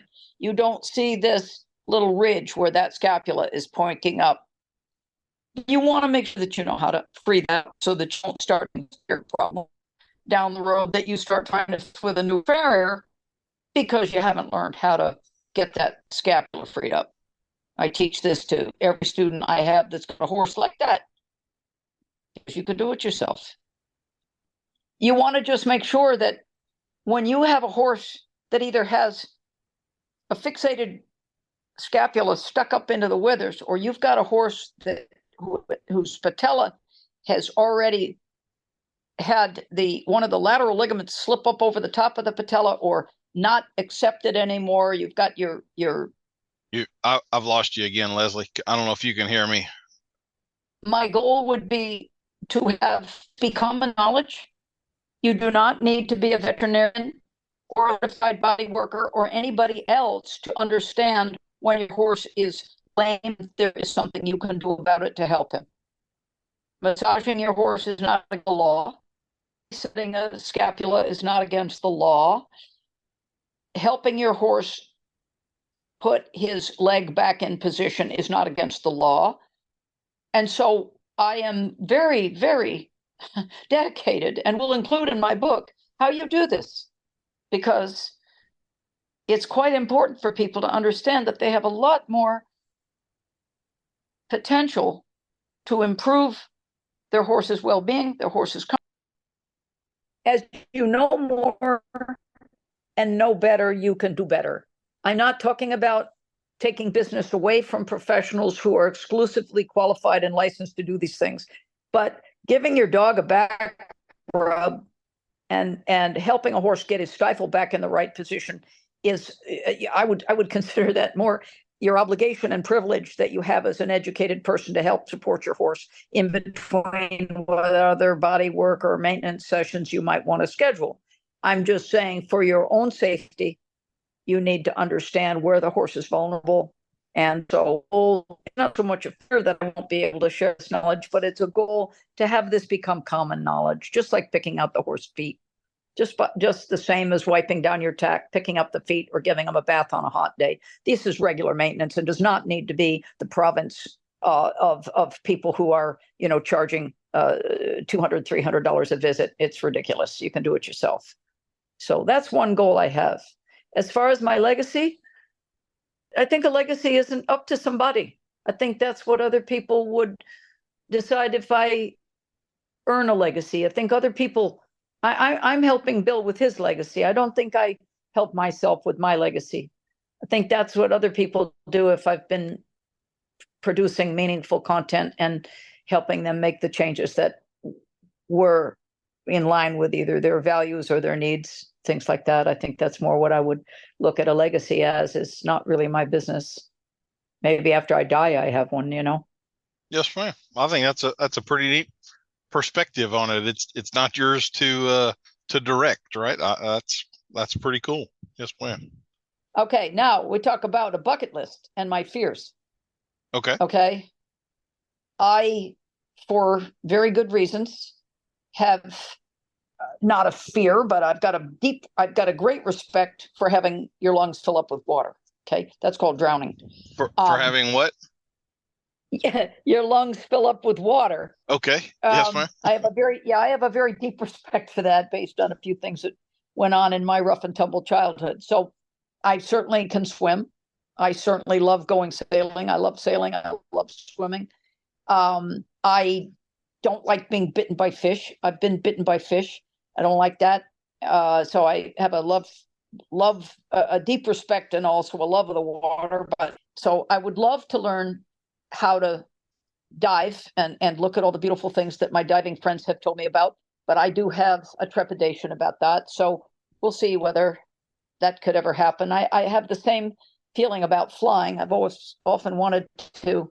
My father used to get us these gliders that you had the rubber band with a propeller, and they were made out of balsa wood, and you could fly those things all over. maybe they were little airplanes. I don't know. But anyway, I used to make Hobby paper Lobby. airplanes. Yeah, let me just say Hobby Lobby. If you know of any little boys or little girls interested, 99 cents balsa wood kits at Hobby Lobby. That's a great Christmas stocking stuffer or whatever more kids need. Those they still exist, ladies and gentlemen. So okay, sorry, I had to throw that out there. So no, I'm glad you did. So I'll tell you a little secret. We'll end on a little secret here, okay? I had a rather abrupt end to my reporting career. And about 3 years later, I was married. And 2 years after that, I decided to go to law school. And I wanted to continue sort of where my reporting interest headline, which is in water case law, clean water case law, water supply, water use, all of it, for business, for industry, for agriculture, for home use, all of it. So I decided I would go to Western New England Law School, which wasn't too far away from where I was living at the time. I studied hard for the LSATs and got the 3 worst scores they had ever had in the history of that test. We lost you again, Leslie. The 3 worst tests, I guess, that in the history of that law school, I think is what you were saying. Well, yes, apparently, and sad to report, it took me about 6 months to take the test 3 times. I was awarded the 3 worst scores they said that they'd had in the history at the testing center. Usually people do better. And I did get coaching, and I did go and take tutorials. I took special classes. I got worse score every time. Lo and behold, I would have made a lousy lawyer anyway. And here's why. 6 months later, I got a letter from the dean following up with a phone call, said that I had an extraordinarily professional and impressive resume and application. They hadn't had, in his tenure as the dean, they had not had a comparable application, but he wondered what I could possibly do about those. And I said, well, what's the reason for your call? He said, well, this is a sensitive matter, but you happen to have any indigenous blood or of color? And I said, sir, I don't know what your nationality is, but I'm pretty white. And he said, well, unfortunately, we do have to fill a quota. Now, this is why I would have made a very bad lawyer, because I could at that moment have occurred to me that that's some kind of reverse discrimination. And I had he said the best application they'd had in his tenure, but I had no interest because I had the wrong color skin. Oh my gosh. So anyway, as it turns out, I just went waltzing off into the sunset with my lead rope and my horse, and the rest is history. So that's what I did. Was I started a riding school, and I have never looked back. And that's what I still do. And that's where I still am. So I thought you would get a kick out of it because, the idea was to have been more involved with the oceans and with protection of the planet, protection of the water resources, and a more equitable way of using and protecting the right of the downstream user, which is what it's called riparian case law, which came out of England in the 1600s. And, the Delaware River Basin Commission and many of these other organizations out in the West Coast and the Colorado River, we could have done much better with our resources. But anyway, I had to move on from all of that because, unfortunately, I didn't get into law school, and I'm not sure that I would have been happy with a sedentary life anyway. So I felt motivated by the right reasons, but I think you're right. I think I'm probably able to do more good in my life by not sitting in a chair all day and dealing with people that are mad at you. So hopefully was able to answer your questions in a nice way for you.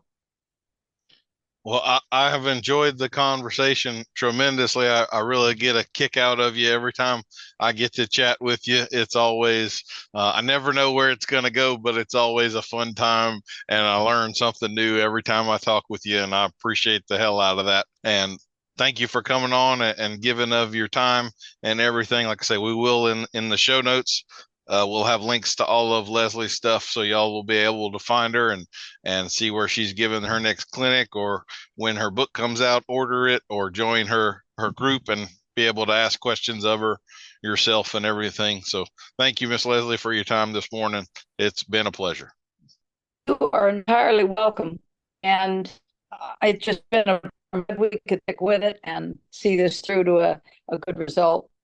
And I thank you very much for having me. As I stated on the front end, we were having connection difficulties, and that got significantly worse at the end of the interview. She was cutting out every 30 seconds. So she actually had some thoughts on some questions that she wanted to answer a little more fully, and she recorded that in an audio file and sent it to me. And so this last portion of the podcast is her revisiting some of those questions on her own and answering as she wanted. And hopefully the audio that you can hear is much better in this instance than what I was able to catch while I was talking with him. So I do regret not spending more time with my dad. My father, Peter, was a young father at 25 and was in the Merchant Marines and later in the U.S. Army, post-war Europe. He was a Russian translator for the military and stationed in Central Europe and at times, I guess, in Russia. He spoke several languages. My mother did too. So I regret not learning languages from both of them. They were fluent in more than one. And didn't see much of my father when I was growing up. I did before the age of 10, but between 10 and 36, there were probably a handful of times I saw them, and most of those circumstances were pretty shabby. Through no fault of our own, just shabby arrangements all the way around, through which we tried to maintain a good connection and a way of communicating and respecting and loving each other that could stand the test of time. And fortunately, I have to say it did, but it was very, very challenging. He was a courageous and brave kind of man. He had a lot of very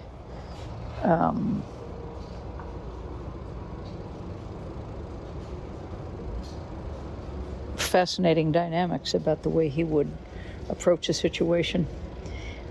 He believed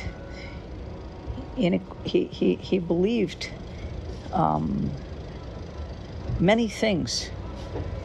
He was not at the time well read, but he was well traveled. He was well read in the last 20 years of his life, for sure. Read 2 newspapers cover to cover and a couple of books a week. But before that, as a sea captain, and before that, as a sort of jack of all trades, he was in the trades. Anything from contracting to refrigeration, electronics, plumbing, street work. He could do anything he needed to. Car repair, motorcycle repair. He was just one of these fix-it guys. But he raised us to love animals, and he raised us to understand that no is a complete sentence, that the color of someone's skin is no reason for anxiety, and never to be shy about punching someone in the nose. It was another one of his great lessons that my brother and I both learned before the age of 8. I wasn't all that kind to my brother on certain days, I guess, and my father one time showed him, tentative at 6, how to knock me right in the nose with his fist. Tentative little fist wasn't too bad of a knockout, but it hurt enough for me to get the point, and I had an opportunity to test that skill out later in life. I only did it once. Missed the nose, got somebody's ear, and would never do it again. When you've been working with horses your whole life, you don't go around punching someone in the head. It's a little more than you probably mean to do. Anyway, that was fortunately a good many years ago, a few decades actually. But it's a good skill to have. The confidence to do it is an important thing. and to know when it's the right time. I'm not sure at 70 years old I'd be swinging at anybody. It's kind of laughable to think about, actually. But spending time with my father was never not interesting. He could be a very selfish man, extremely selfish, and he had some fears as well. He had a temper. He sipped all sorts of alcohol at the end of his life, but I never saw him drunk once. As a child growing up, he'd have a beer on the weekends or a glass of wine at dinner if it was served at somewhere where we were or some restaurant. But he was not a drinker, and he was not a drug taker, but he was a hard worker. I could say that just like that. He was a hard worker, and he achieved his goals. Most, if not all of them, as far as I'm aware. And he had a horse to the end of his life. And he rode right up until he was about 91, I think. I think he could still get on a horse when he was 91 and be taken up the mountain by that horse, and then he would walk down. So he was a big piece of my guidance system, even though I didn't see him for 20 years, roughly. Those regrets, I don't know how else to describe, except that I didn't come up with them when you asked. There's another third regret, and that concerns a racehorse trainer from Estonia who attended a clinic I did back in about 98, right north of Helsinki, Finland, at a country kind of fairground sort of gathering place, a bunch of fields and maybe a few outbuildings, and they had some kind of a strange fencing set up, the working areas for someone to demonstrate with a horse, and there were about 15 or 20 of us from all over the world. These were the most unsuitable pens you can imagine. They sort of shared a fence line with one another. They were about 15 square feet, if that. This, a large box stall, broodmare stall or something. It was kind of hard to operate in there, but anyway.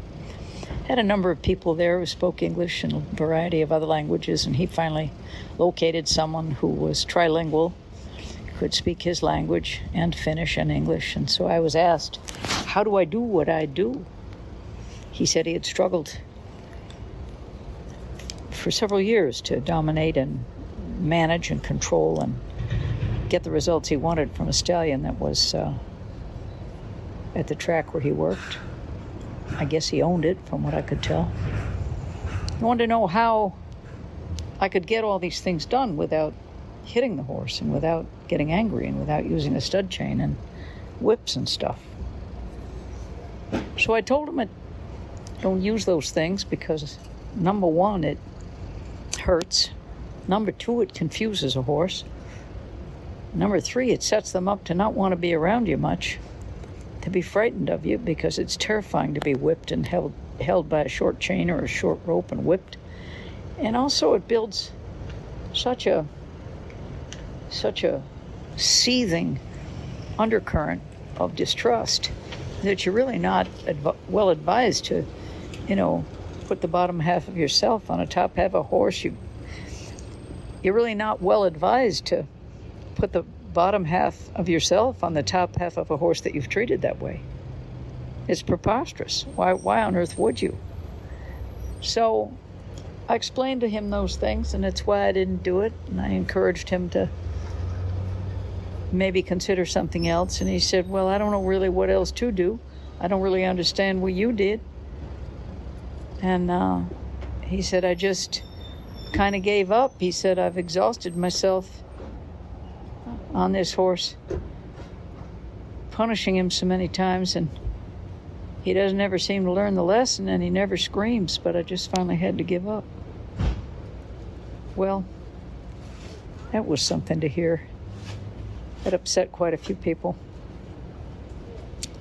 who heard it, people in Finnish who heard it. And it upset me to have it translated. And I thought to myself, what can I do to help this guy? So I did show him a few things he could do with his lead rope and encouraged him to just try to offer a little more release, a little more softness. Wasn't really the best advice because I don't really know how troubled and how upset the horse was. But I did want to offer him some support, and as we folded up for the day, I could see that he was crying. And after everybody cleared out, he was supposed to leave to catch a ferry to get back across the water. And as we all left, he was an hour and a half later still doubled up over the steering wheel, crying uncontrollably, sobbing.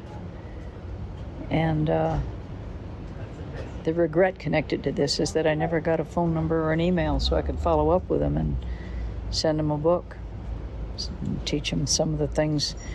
I let him look at the pictures that were in the book that Bill had there, that I wrote with Bill. That was a regret, I think, in some ways even more profound for me than the others. And on a brighter note, there was one,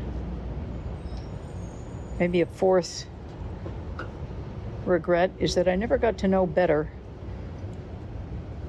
the lessons that there might have been to learn from this veteran from the Arab-Israeli conflicts in the 60s. I believe it was 67, but I'm not sure about that. But anyway, I had some very, very intense sessions with a fellow suffering from PTSD. He was an Israeli sniper. And he came across me somehow. He was tucked away in some little hamlet in northern England. And he had a riding operation going, a lesson business going with a partner of his, a woman quite a bit older than he was, who kind of looked after him somehow, financially for sure, and I suppose also with comfort and meals and different things. Anyway, she paid my bill to go there. And he was pretty much of a wreck, but the horses liked him. He was a big player. He took up a lot of space. He was a guy who mentioned to me that he could hit a sparrow at a mile. I don't know if it's true. I don't know if you can hit a sparrow a mile away if you're, got one in your sights. I don't know enough about shooting at that range and in that way to be able to verify what he said, but it was an impressive statement, and it was impressive the way the horses worked for him. I wasn't that comfortable around the guy at all. Not at all. I didn't feel personally threatened, but he didn't inspire, he didn't inspire ease. He wasn't a relaxed kind of a guy. He'd jump and look behind him still at almost anything that made a sound. So he was somehow greatly soothed and calmed by these horses. And I did my best to copy after their example and not get too concerned about his ways of moving and his behaviors and his suddenness about things. But those are all things that kind of come in the same category of, I wouldn't say unfinished things. At some point you find closure and you move on, but those four events stand out in my mind as something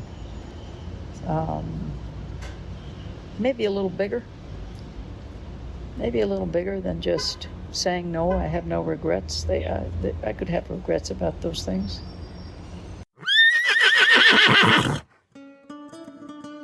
We'll see you next week for another episode of Adult Onset Horsemanship. I've been your host, Daniel Dauphin.